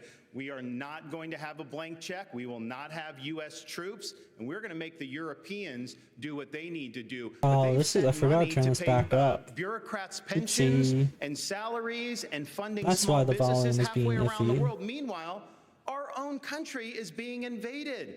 We don't even have control of our own territory. We have got to defend Now the it should be American good. I'm gonna people check. before we even worry about Watch all my these own other stream things. for a I watch these second. guys in Washington, D.C., and they don't care about the American people. They don't care about the fentanyl deaths. They don't care about the communities being overrun because of this border. They don't I wanted care to do about it the Mexican drug beforehand. cartels. So as commander, I was trying to do it beforehand, I will defend this but country's sovereignty. I'd already, I realized that I couldn't determine the levels after I already started the starting soon screen. Of the resources that we send over to Ukraine, When if I go to the studio mode and I go over here, and so I've just been kind of trying to adjust it on the fly. that we send over there is loan. It's a little rough, but 90% of the money that we send over there is actually in the form of a loan. yeah, feel free to tell me if it's too high or too low. I can always change it. I much rather that than have like fucked up audio in the end. Let's debate the fact that our national vital interest is in degrading the Russian military. By degrading the Russian military, we actually keep our homeland safer, we keep our troops at home, and we all understand Article 5 of NATO. We have to level with the American people. I thought you said something about waiting until your turn to talk. So hold on. So at the end of the day, I'm going to finish my. I'll be happy to debate this. I'll respond. I'll look forward to this one right now. So at the end of the day, when you think about the fact that if you want to keep American troops at home, attack on NATO territory would bring us and our troops in. By degrading the Russian military, we reduce, if not eliminate, an attack on NATO territory. Finish that exchange. We have to level with the American people. We have to level with the American people on this issue. The reality is just because Putin is not an evil. What's he doing? Is he writing down? Is he on his phone? Ukraine is good. This is a country that has banned 11 opposition parties. A win that has for actually, Russia is a that win is not for true. China. We're driving a win Russia. For Russia excuse is a me. win I mean, for China. Excuse me, Nick. You'll have but a chance. I forgot you like China. That's why you're. You'll have your chance in just a I moment. mean, they aren't like Ukraine is historically very corrupt, and we're driving right? Russia further into China's arms. Zelensky's supposed to be better generally, and I think he is, but it's not like I don't think many of us are familiar with domestic Ukrainian politics. But I think it's a pretty easy choice looking at it. There's not really much to debate, honestly, on this one. Governor Christie. The Communist Party of China is the real enemy. Governor Christie. I wonder if there's like something I can do in OBS to like just make this this thing never go over a certain volume. I have that for a microphone, but I don't know how well it works for like that. Too much on Ukraine and not enough on this threat from the New World Order. No, they're all connected, Stuart. They're all connected. The Chinese are paying for the Russian The way war he in said Ukraine. that is The fucking Iranians insane. are supplying more sophisticated weapons, and so are the North Koreans now as well, with the encouragement of the Chinese. The naivete on this stage This is the from some limiter. of these folks is extraordinary. Look, Should I try I this? understand people want to go and talk to Putin. Guess what? So did George W. Bush. So did Barack Obama. So did Donald Trump. And so did Joe Biden when he said a small invasion wouldn't be so bad. Every one of them has been wrong. Yep. And the fact of the matter is, we need to say right now that the Chinese-Russian alliance is something we have to fight against, and we are not going to solve it by going over and cuddling up to Vladimir Putin. Look, Donald Trump said Vladimir Putin was brilliant and a great leader. This is the person who is murdering people in his own country, and now not having enough blood, he's now going to Ukraine to murder innocent civilians and kidnap 20,000 children. And let me tell you, if you think that's where it's going to stop, if we give him any of Ukraine, next will be Poland. This is a guy who said, wait one sec, this is a guy in He's right. 1991 who said that Unfortunately, Chris Christie is correct. The Soviet Union fell. Listen, everybody, he wants to put the old band back together, and only America can stop it. And when I'm president, we will. Governor Burgum, I want to get to Governor Burgum. He hasn't had a chance. I have a question I think you're going to really like, or at least you have experience in it. And we need to talk about America's farmers because there is a foreign policy connection here. The U.S. and China are in this fierce economic competition. It's hurting American businesses, and there is blowback against American farmers because China then targets them in retaliation. How would you, as president, protect American farmers and ranchers from that kind of retaliation from a foreign government like China? Well, first of all, we've got the best farmers and ranchers in the world right here in America. If they have a level playing field, they can outcompete anyone in the world. But this is part of the larger issue that we're talking about here, which is we're in a Cold War with China. The Biden administration won't admit that. But we're also in an economic war through what we're doing with agriculture and energy. And we're also in a war with them relative to cyber war. We get attacked I don't think, are we in every a day. Cold War with China? Is that the right term for that? Being attacked every day by either China, Russia, Iran, or North Korea.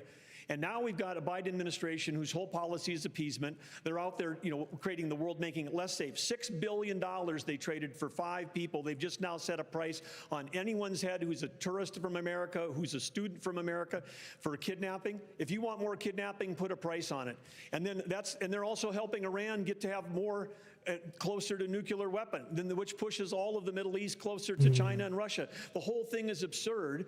And then, of course, we're going to give Ukraine to Russia, and then we're going to give Taiwan to China. Yeah, I think it does as well. That's a foreign policy. That will make our nation less successful, I'll look it up. make us more poor. And at the core of all that is energy policy, because China imports 10 million barrels of oil a day. They're the largest import in the world, and we've had 4 cabinet members from the Biden administration there this summer, and none of them talked about U.S. energy. The first one to go to each of those countries was Kerry to talk about the folly of the climate policy, which is making the world less stable. It's empowering dictators. It's not about climate change that we need worried about. It's about the Biden climate policies that are actually an existential threat. I mean, we're definitely at that point with Russia, obviously.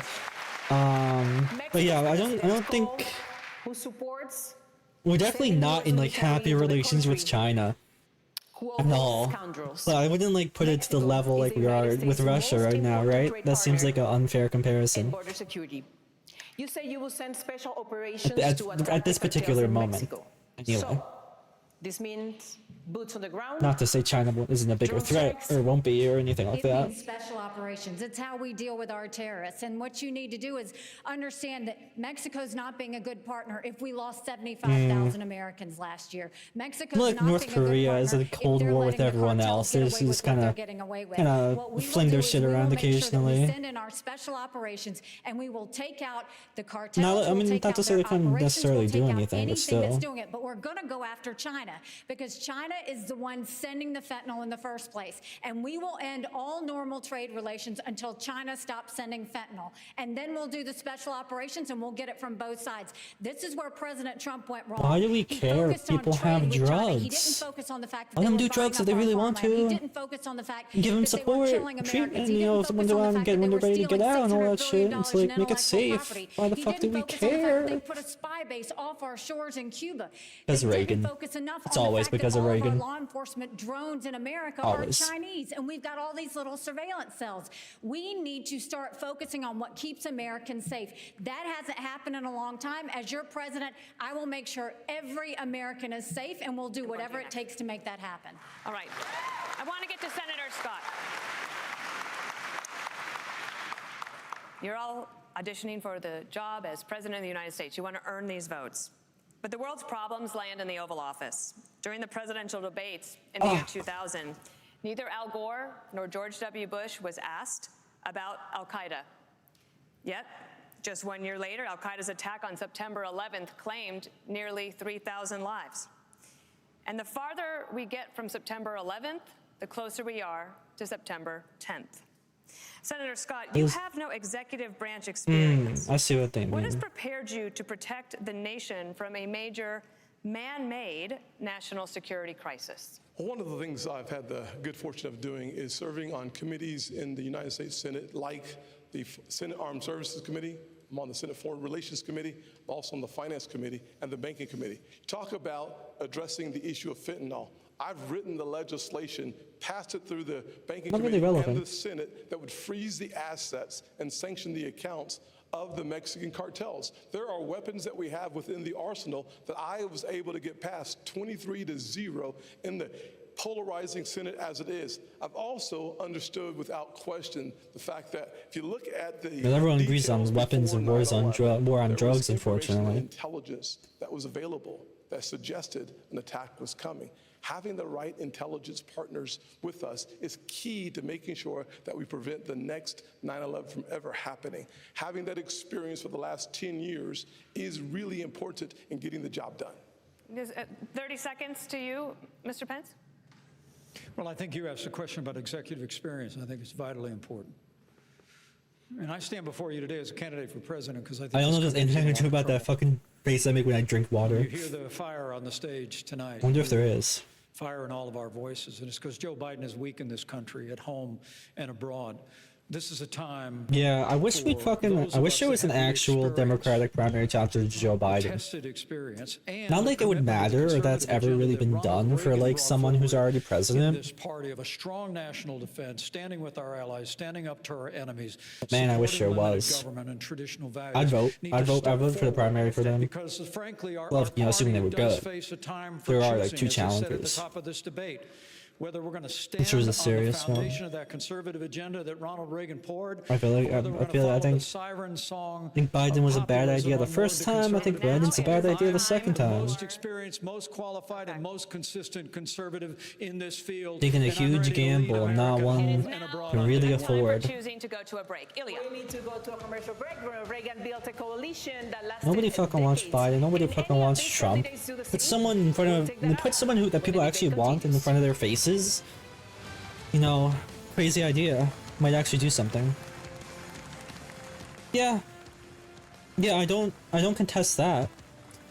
I contest that it needs to, you know, It's an interesting set of questions and answers. It appears that he should be in that option at all, in that dichotomy at that's what all. Mike Pence had to say. Be someone else. And you know, the soundbite that's going to get clipped there. Yeah, I is, don't care about this. I'm Nikki going Haley, back. of Oh, course, saying fuck every off. time I hear you, I get a little bit dumber in the exchange with Vivek, Mhm. and then he's invoking the 11th commandment again. Interesting stuff on Ukraine. I just What did thought, the Reagan's commandments? Is he a fucking god? I mean, I guess he is to them. on the banking committee, like my eyes just sort of glaze over and I go, that's not going to do it. You know, I mean, there's just some things there where you're looking for more. But overall, reactions from all three of you. Jason, starting with you. Well, I think on the Russia question, most everybody kind of missed it. The idea, they're there in Ronald Reagan Library.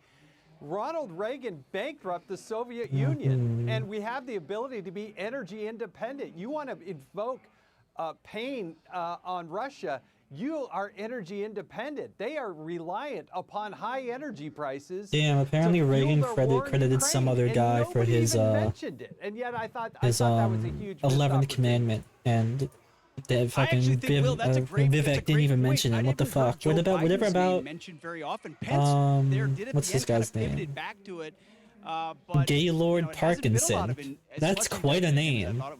Gaylord Parkinson. A couple of moments that stood out to me, Pete. You're right. I'm surprised they're not talking more about. Maybe that's why they don't credit him. Ron DeSantis hit his sweet Poor spot fella. in that section of the debate. They asked him about education. He firmly called out the hoax on the policies, on his education policies. Yep. And that's his sweet spot, anti-wokeism. But the truth is, that stuff should and is largely handled at the state government level. This is a debate for President of the United States. And for me, I think we could have an entire 2-hour debate centered around really two topics: Ukraine and immigration. Those are issues within the power of the presidency. And those are issues that are existential to the United States. And whether or not we protect America. I mean, yeah, to be fair, a lot of stuff with the presidential candidates talk about and presidents talk about are legislative related rather than executive related. Trans issues are I talk about them, we talk about them all the time. Culture is very important. But when it comes to the president, his job is to deal with issues like Ukraine and immigration. Yeah, Rachel, take it anywhere you want. It's been interesting, too, because the Univision moderator's been throwing in some sort of liberally framed questions that sort of throw the whole thing off, creates a different dynamic, too. He doesn't, he seems smirking, he doesn't like that. We do share a brain. I was going to say that as well. And it was interesting to see Tim Scott join in with the Univision host with what I think Ron DeSantis rightfully called a hoax. I think that was a memorable moment for sure. Also, awkward moment, the hot for teacher thing did not work for me. I didn't even want to think about it. And then I think that Will is right. Ukraine. Which one is the Univision? And so the girl all the way to the right? And this idea about our energy policy, how that's affecting the war. But you saw everybody line up on the side of the neocon side, the pro-war side. Neocon, the only one yay. on the other side was Vivek, and then you see Ron DeSantis playing Switzerland in the middle. I think that the one with the right tone is the guy who wasn't on the stage, who seems to have the right answers on the war. They were talking about... Forever known as the you mean hot for mine? teacher block. We'll be right back. Because they were saying that there's like I guess it's because it's partly sponsored by Univision. One of the moderators must be like appointed by Univision or something. I was wondering which one it was. More questions to go. Was it? So let's dive right back in. We're here in California, where gas is Yeah, okay, so it is the one all the way to the right. All right. I don't remember if they said their names or not. Drill, baby, drill. But the courts won't let you. Mr. Ramaswamy, how would you bring down prices without immediate drilling? Yes. Well, I think that we do have to run through the courts. That is what I assumed when you said that. Sure we're using I didn't know Univision was like. I didn't know what Univision was. we can do that's easy. Forever, Mr. Ramaswamy. And it addresses the national debt as well as brings down prices. Put people back to work. We are using taxpayer money to pay people more to stay at home than to go to work. That is wrong. That contributes to our supply chain crisis. It contributes to inflation. That's the easiest way to unlock this economy. And here's the other thing. We have to put the Federal Reserve back in its place. He rolled that This is an hard. agency that has That was gone impressive. rogue. So in January 2026, when I have the opportunity as our next commander-in-chief, we will have a new chairman of the Federal Reserve who places priority on dollar stability and then, most importantly, send packing 75% of the administrative state, reduce the federal employee headcount by 75%, rescind 50% Oh, so you mean like even if you don't have cable, you can watch it? Like even if you don't have like a cable box? Businesses, both Or if you don't have large like and a small. like a I've offered package? a You very mean? clear, practical plan to do it. That's how we unleash the economy. That's how we revive the integrity Right, of a okay. three-branch constitutional republic. Yeah, I saw somewhere that was mentioned that there's a lot of Spanish like translation on somewhere, so I guess that's one of that the then. signature accomplishments of our administration was in just a few short years. And I mean, it's becoming like we a achieved bigger block for them, right? energy independence. Like in We Florida became and a shit. net exporter of energy for the first time Somehow. in 75 years. But on day one, Joe Biden declared a war on energy, which was no surprise because when Joe Biden ran for president, he said he was going to end fossil fuels. And they've been working overtime to do that ever since. If I'm president of the United States, we're going to open up federal lands. We're going to unleash American energy. We're going to have an all. Yeah, I mean, you said it's public, right? What is so it's like PBS? But in Like, what do you mean? 2006, America lost our position as the leading. Is it like, well, what's the producer setup? What on is Earth. I believe in the Univision next more 10 years specifically? with the right policies and experience. Do they have any? Does the channel have any views? As the leading energy producer on Earth, and that'll grow the American economy for generations to come. Governor Haley, reaction to that, please. As the only person who's leading an energy state, could I answer the energy question? No, Governor Haley. The first thing I'll say They is do not what I give a saw at shit the about United him. Nations is national They do energy not security care. is national security. We need a president that understands we have to partner with our producers and make sure that we have their backs. What you don't need is a president who is against energy independence. Ron DeSantis is against fracking. He's against drilling. He's been against. Is he? He always talks about what happens on day one. You better watch out because what happens on day two is when you're in trouble. Day two in Florida, you banned fracking, you banned offshore drilling, you did it on federal lands, and you took green subsidies that you didn't have to take. Okay, I gotcha. Do they do news and I stuff? just did a plan out in West Texas for American Is that energy their thing? dominance. We're going to choose Do they also do Midland like over TV Moscow. shows? We're What's going the to choose deal? the Marcellus over the Mullahs, and we're going to choose Bakken over Beijing, and we are going to lower your gas prices. We are going to get that job done because it's important for our national security. Yeah, I it's mean, important for jobs, and that's one of the best ways. Giving to like drive down a platform to stuff is definitely something to consider. You know, like CNN doing the like I think they did Trump town hall or they did some town hall. Like after a certain point, it's just ridiculous, right? Like I mean, I even thought about like I thought that aspect before like streaming and stuff because like all in all, like even just watching and giving like a view number, like it's not a good thing, right? Like, these people are fucking horrible and there's really no two ways about it. The voters didn't even. So yeah, I think you do want to limit like once you've given them enough like leeway and they tell you who they are, you don't really need to give them anything more, right? My apologies for that. I'm ready, Stuart. Governor DeSantis, this is your question. The Biden administration is hell-bent on student loan forgiveness, but you say colleges should be on the hook when graduates cannot pay their debt. How does that address the cost of college? The cost of college itself? Because the colleges are going to have to make a decision. Do we expand the gender studies department, knowing some of those graduates may not have great learning opportunities? No, they're going to focus on the things that really matter. They're going to make different choices. They're going to try to graduate people in 4 years. I also just want to come back to something Dana asked last segment about 9/11, because I was just at the 9/11 memorial with the families. My wife and I were invited. It's very touching to be there, and it affected my life because I ended up joining the military as a result of that. I've been a you fucking military. Woo! It's fucking. It's here for Ronnie D. Torturing people in Guantanamo. I love it. It's what a true cold-blooded, masculine American man does. Landing in Coronado, California, North Island, and feeling that breeze off the Pacific Ocean and say, you know what? I am lucky to have been born an American, and I think being able to serve, and I'll be the first president elected since 1988 who's actually served overseas in a war, I think that's going to help me as commander-in-chief to know how you see these issues and understand that there are real lives at stake for people that wear the uniform. And we know that Governor Haley's husband is serving right now as well, and we thank him for that. Senator Scott, the national debt has nearly doubled in your time in office. The approval rate for Congress is at a mere 19%. If this were a business, you'd probably all be fired in Washington, but you're here tonight looking for a promotion. In 2013, Governor Haley hired you for the Senate. I'd like you to tell her why you should be promoted to CEO of the nation instead of her. Certainly. One of the things I'd say is if you look at our national debt of $33 The government is the trillion, nation? Oh, isn't the government isn't a business. It's a nation. You're not going to be a CEO, and that's the whole fucking problem.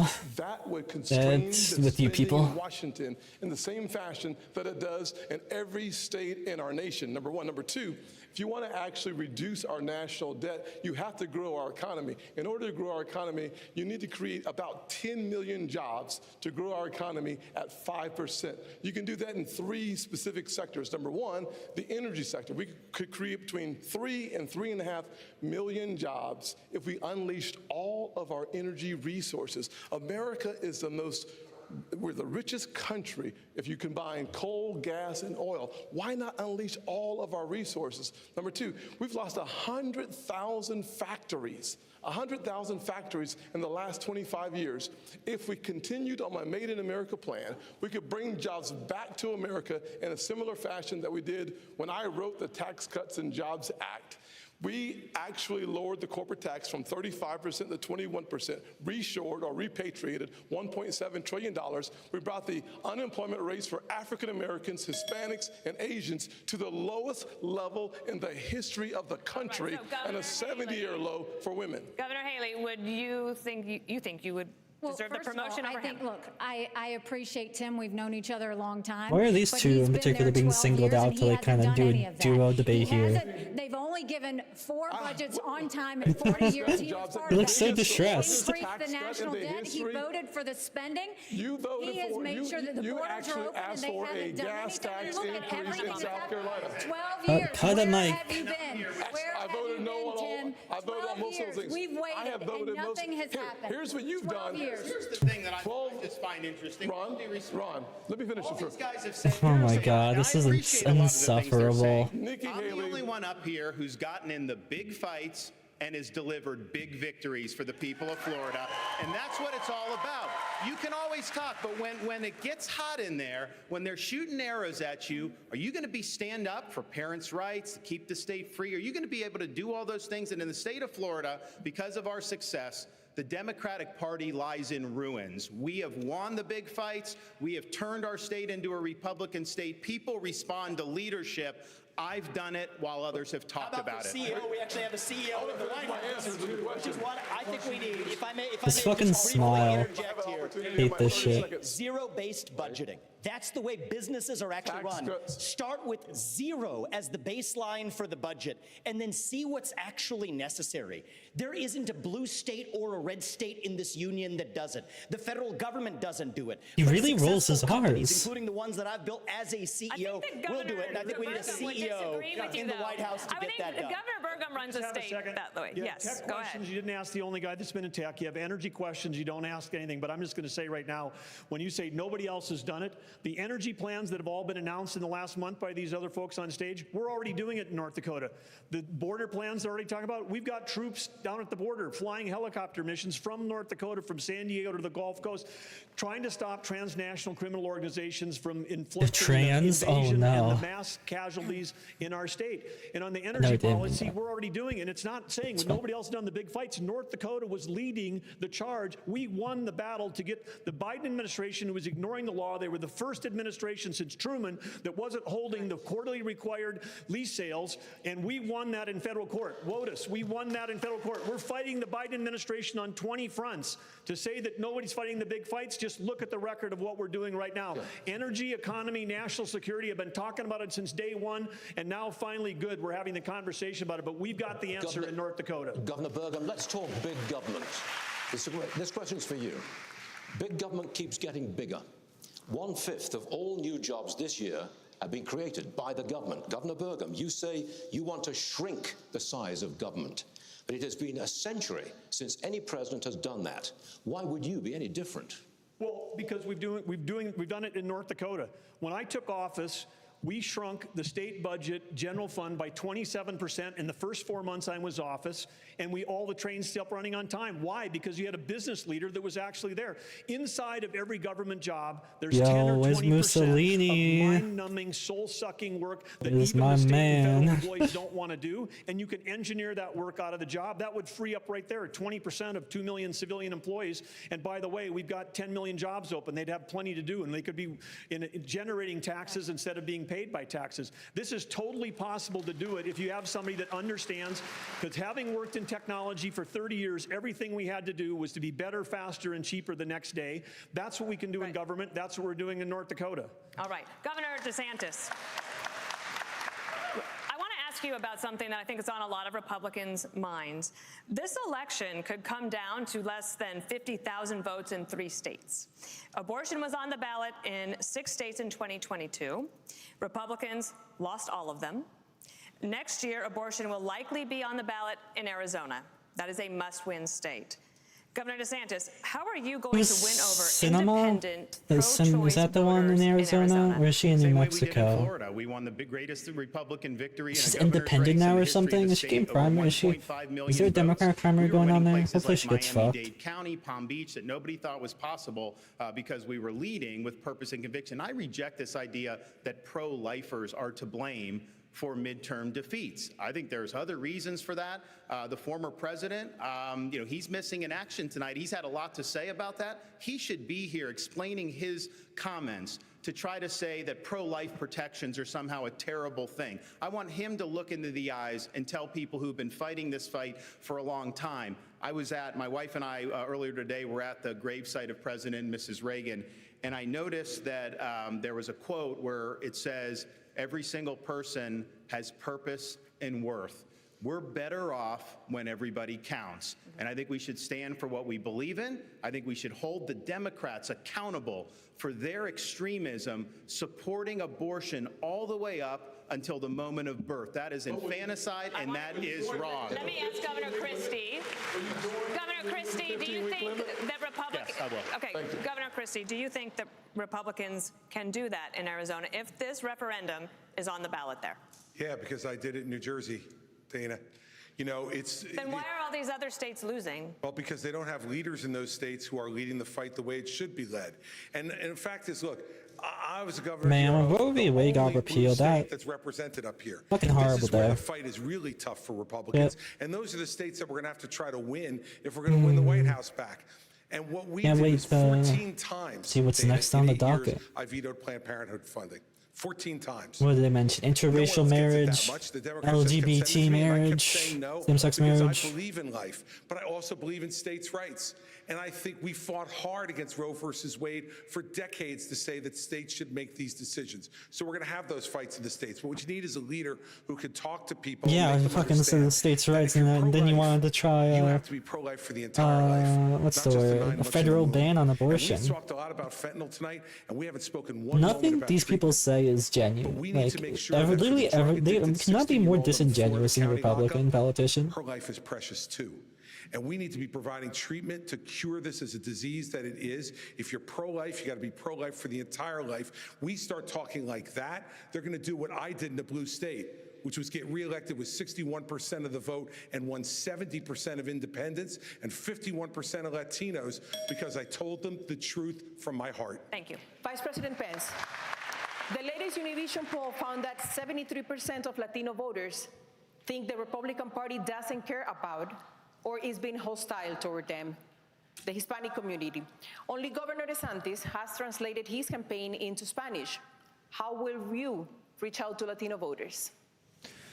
Well, I promise you that we're going to continue to build bridges to every community in this country.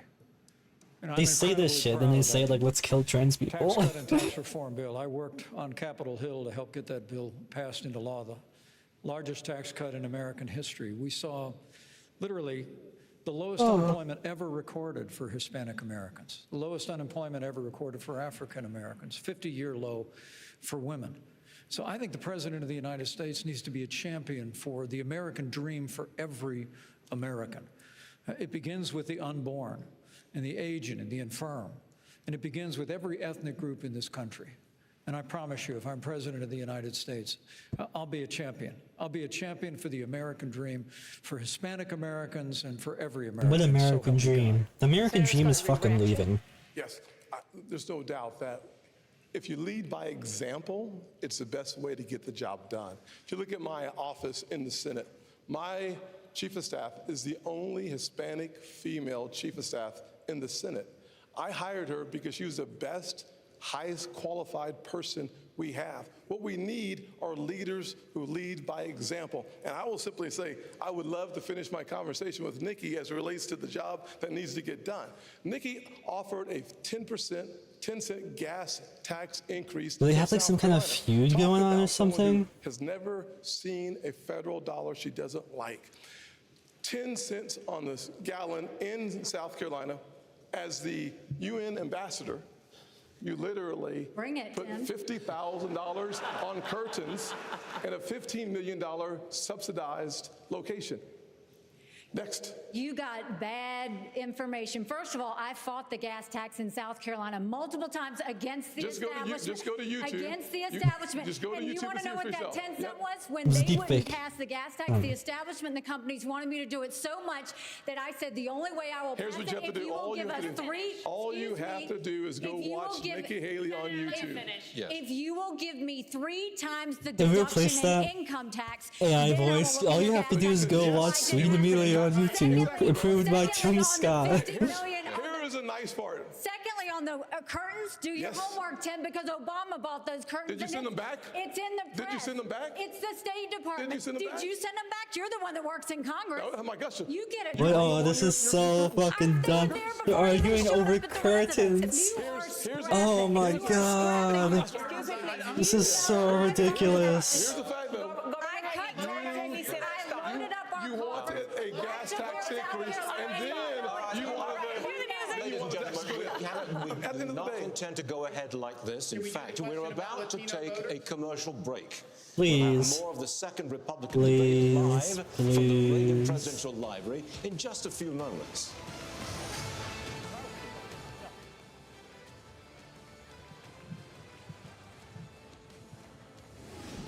All right, well, it's confirmed. What's I don't confirmed? think Tim Scott and Nikki Haley like each other.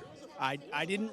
They were pitted against each other a little bit at the beginning. Yeah, of I don't this, know why. And the fight continued. Yeah, they don't seem to be I'm happy. hearing a little bit of audio in my background. I don't know if the audience is hearing that as well, but what you're hearing is some of the back and forth. I want to go around the horn here What as the we're getting fuck? to the end of this debate.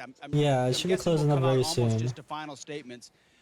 DeSantis saying I had big fights and big wins was, got a nice reaction from the crowd. I think was a good comeback considering how prominent his fights have been. One other note before we go around the horn is the audience. Horn? Is that what they talked to some call people this? that The have been in horn? public. It's more of a think tank sort of Reagan Institute type audience. It's been a little muted in there, which is different than the energy you felt in other debates also. So let's go around the horn. Will, Rachel, Jason, go. I agree. I think that moment was huge for DeSantis. I think DeSantis has rebounded well. I thought he was a little quiet and missing in the first 45 minutes. And in the second 45 minutes, I think he's been strong. And I think he has a leg to stand on, a foundation to say, I've fought big wins, I've taken the arrows, and I've had the big fights. Absolutely. Yeah, I think that line worked because it was true. And so nobody can deny that. I think, Chris Christie, I'm going to have Fox News alert. I liked him for the first time ever in any of the debates. I thought his pro-life answer was excellent, on point, very good. I did not like the question from Univision on building bridges to Hispanics. Hispanics are absolutely... I'm going to try something real quick as well with my audio. Like any other American, Maybe, about the economy, about maybe energy, useful, about crime, maybe about, education. a solution to my some of my audio Ironically, a woes. condescending question out of a Hispanic. Let's see. Where the fuck do I do this?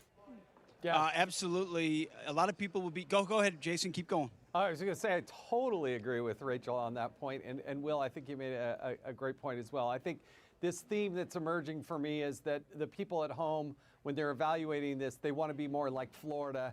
I think, again, Governor Berger, says some good things, but I don't think it's going to make the kind of leap that he wants it to. I think it was sadly, and I'm good friends with him. I'll check the I like quality him, I myself. If respect anyone also him. wants to tell me the I have quality, nothing but good things it's to say, but I appreciated. don't think that Because I that, set what I Vice did is I set a President limit Pence for like is just going like anywhere at this how point. high the audio can go, but I don't know if that's Sean, we like got Sean fucking the Hannity audio right up here, at guys. all. I'm going to get his instant analysis. Sean, we got about 30 seconds before we go back. What's your take so far? My take so Oh, far great. is a little noisy. However, you know, there's a lot of Love stake this for all dude. these Great, guys. great dude, of course. Great dude. Love this dude. You know, I like debates. I think a few of those people on the stage don't belong there. You would sharpen it up. I think it'd be sharpened up. I think the criteria should be a little more stringent. And I think as that happens, it'll be more of a conversation, and I think people get a little more deeply into the issue. So that was my take. No doubt. All right, we'll see you on the Pete Hegseth, right there. I don't know why I never thought of there being a limiter on my When application Sean audio Hannity before. sticks his head right over your shoulder, you don't really know what to do. I think he's right though. With such a big What's crowd that supposed up to there, mean? it's been hard. It's been hard to What? hear at times. It's been hard to understand the exchanges. Everybody's been wanting to get in. The moderators have been trying to jump in. Another note I have right here on my pad is Pence talks so slow. I mean, every time he talks, Yeah. I'm like, yo, we just need to speed this Yo, up. you speed this up. Yep. Okay. I don't know. They see the candidates moving back toward the podium.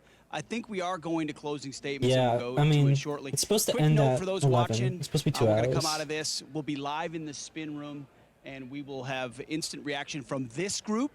And then we will play some sound bites, some hits that we think stuck out us in the event. And then as candidates come through, we'll talk to them, but we'll redo that as well. 30 seconds. All right, 10 seconds each. What do you expect in the close here? Will, Rachel, Jason.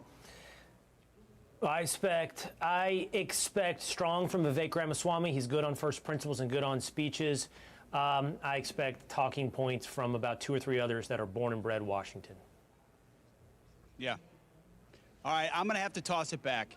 Rachel, I'm killing you. He's Sorry. gonna toss it And back? Jason, we'll hear from Hey, you on the yo. other side. What's he gonna do? What's he gonna do? And welcome back to the final All minutes. right. I could go another hour, but Thankfully, we only have a no, few minutes. no, And candidates. we're not going another It's hour. now obvious Do that not if do you that. all stay in the race, former President Donald Trump wins the nomination. None of you have indicated that you're dropping out.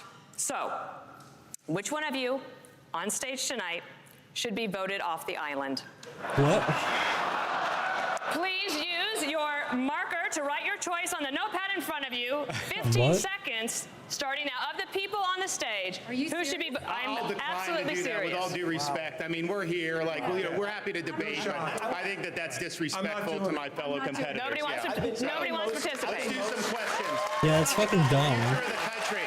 We thought that was. I want to be clear Let me about ask you this. if I may. Let me ask you something. Yeah. Then if you won't answer that question, let me ask you this one. Yeah. What is your mathematical path, Yes.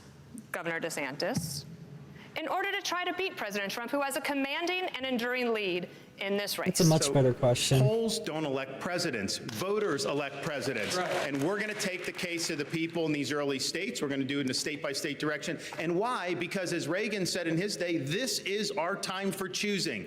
We are not getting a mulligan on the 2024 election. Republicans have lost 3 straight elections in a row. We were supposed to have a red wave with inflation at 9%. It crashed and burned. Not in Florida, it didn't. We delivered it in Florida. And so we've got to choose right. We've got to win. And we need somebody that's going to be able to serve 2 terms. So in January of 2023, they'll be able to address the nation saying, we turned the economy around, we secured the border, and we fended off the threat from communist China. As your president, I will get that job done. Governor Christie. Communist China. Yep, they're communists.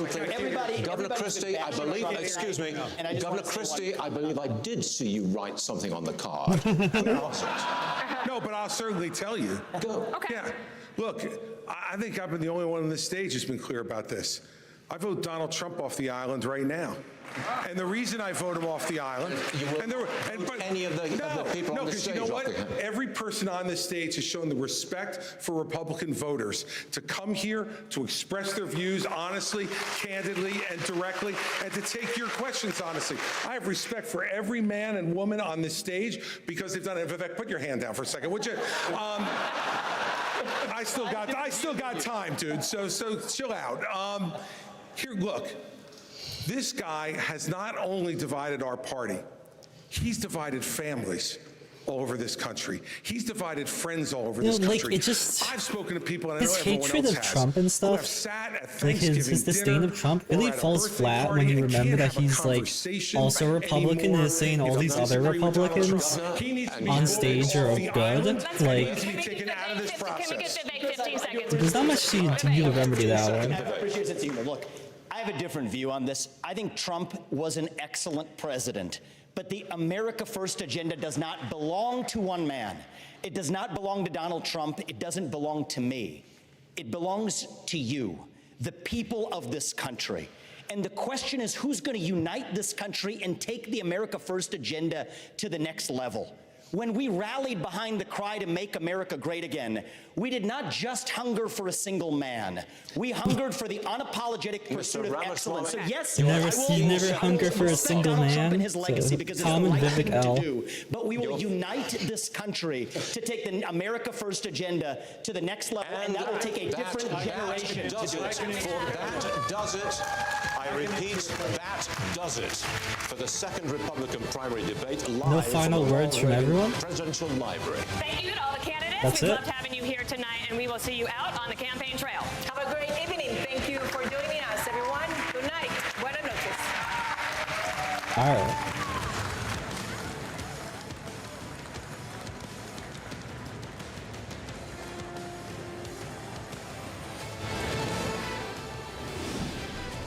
Well, my audio limiter seemed to be working at the very least, even though I need to adjust the levels more. We'll go up here for a moment. Oh, what? Wait. How about? Hey, there we go. They're bigger. Yeah. I was thinking about playing a game, honestly, but to talk a little bit more about the Republican debate, it's pretty much as expected. It was pretty Republican. Shitty people, shitty politics, shitty arguments, shitty views. Shitty. It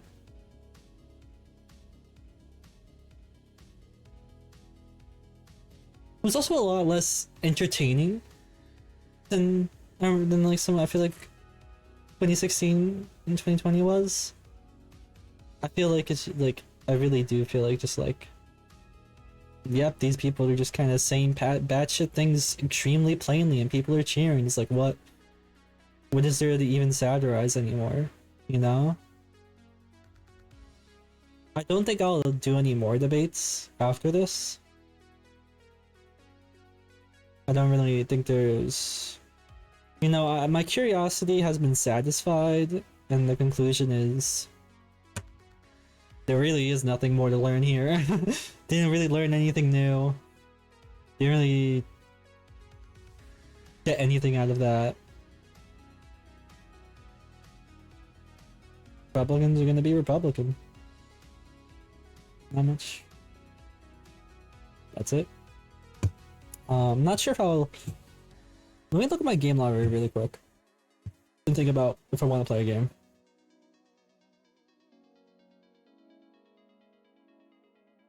Because I did play some Legends of Runeterra on a stream earlier today. For like an hour.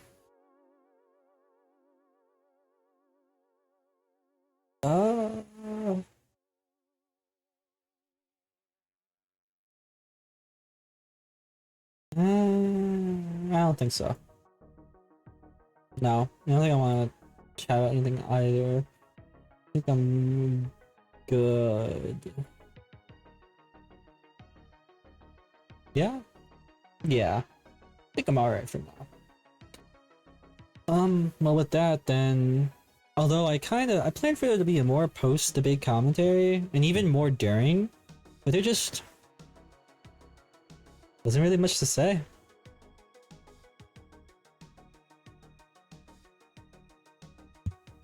They're fucking crazy. And you know, they don't really get into the weeds enough about it to really be able to talk about anything either, just being insane. But yeah.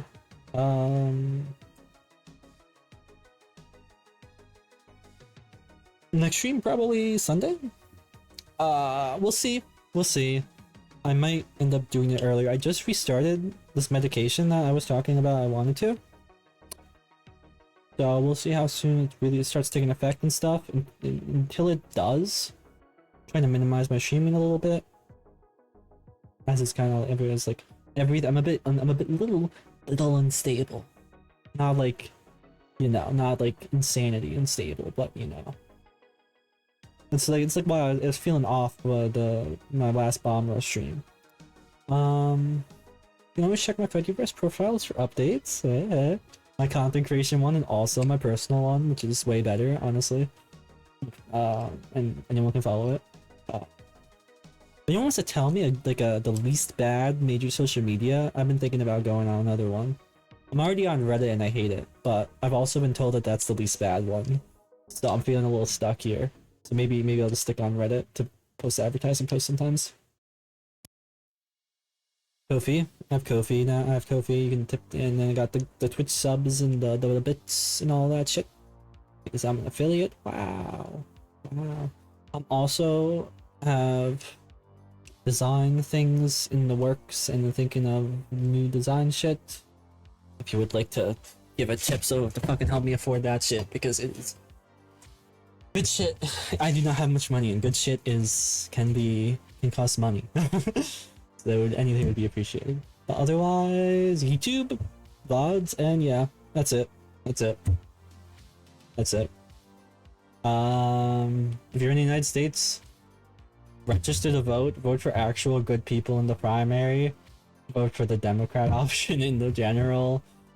If you're not in the United States, and you're in like ideally a European Union country, marry me and like bring me over. That'd be cool. You pay for everything though. Yeah, not my problem. Alright, but I'll see ya hopefully before Sunday. If not, Sunday. Wait, I need to do that again. I'm gonna click stop streaming. Okay. But if not, Sunday. Oh fuck, the stop stream confirm thing came up. If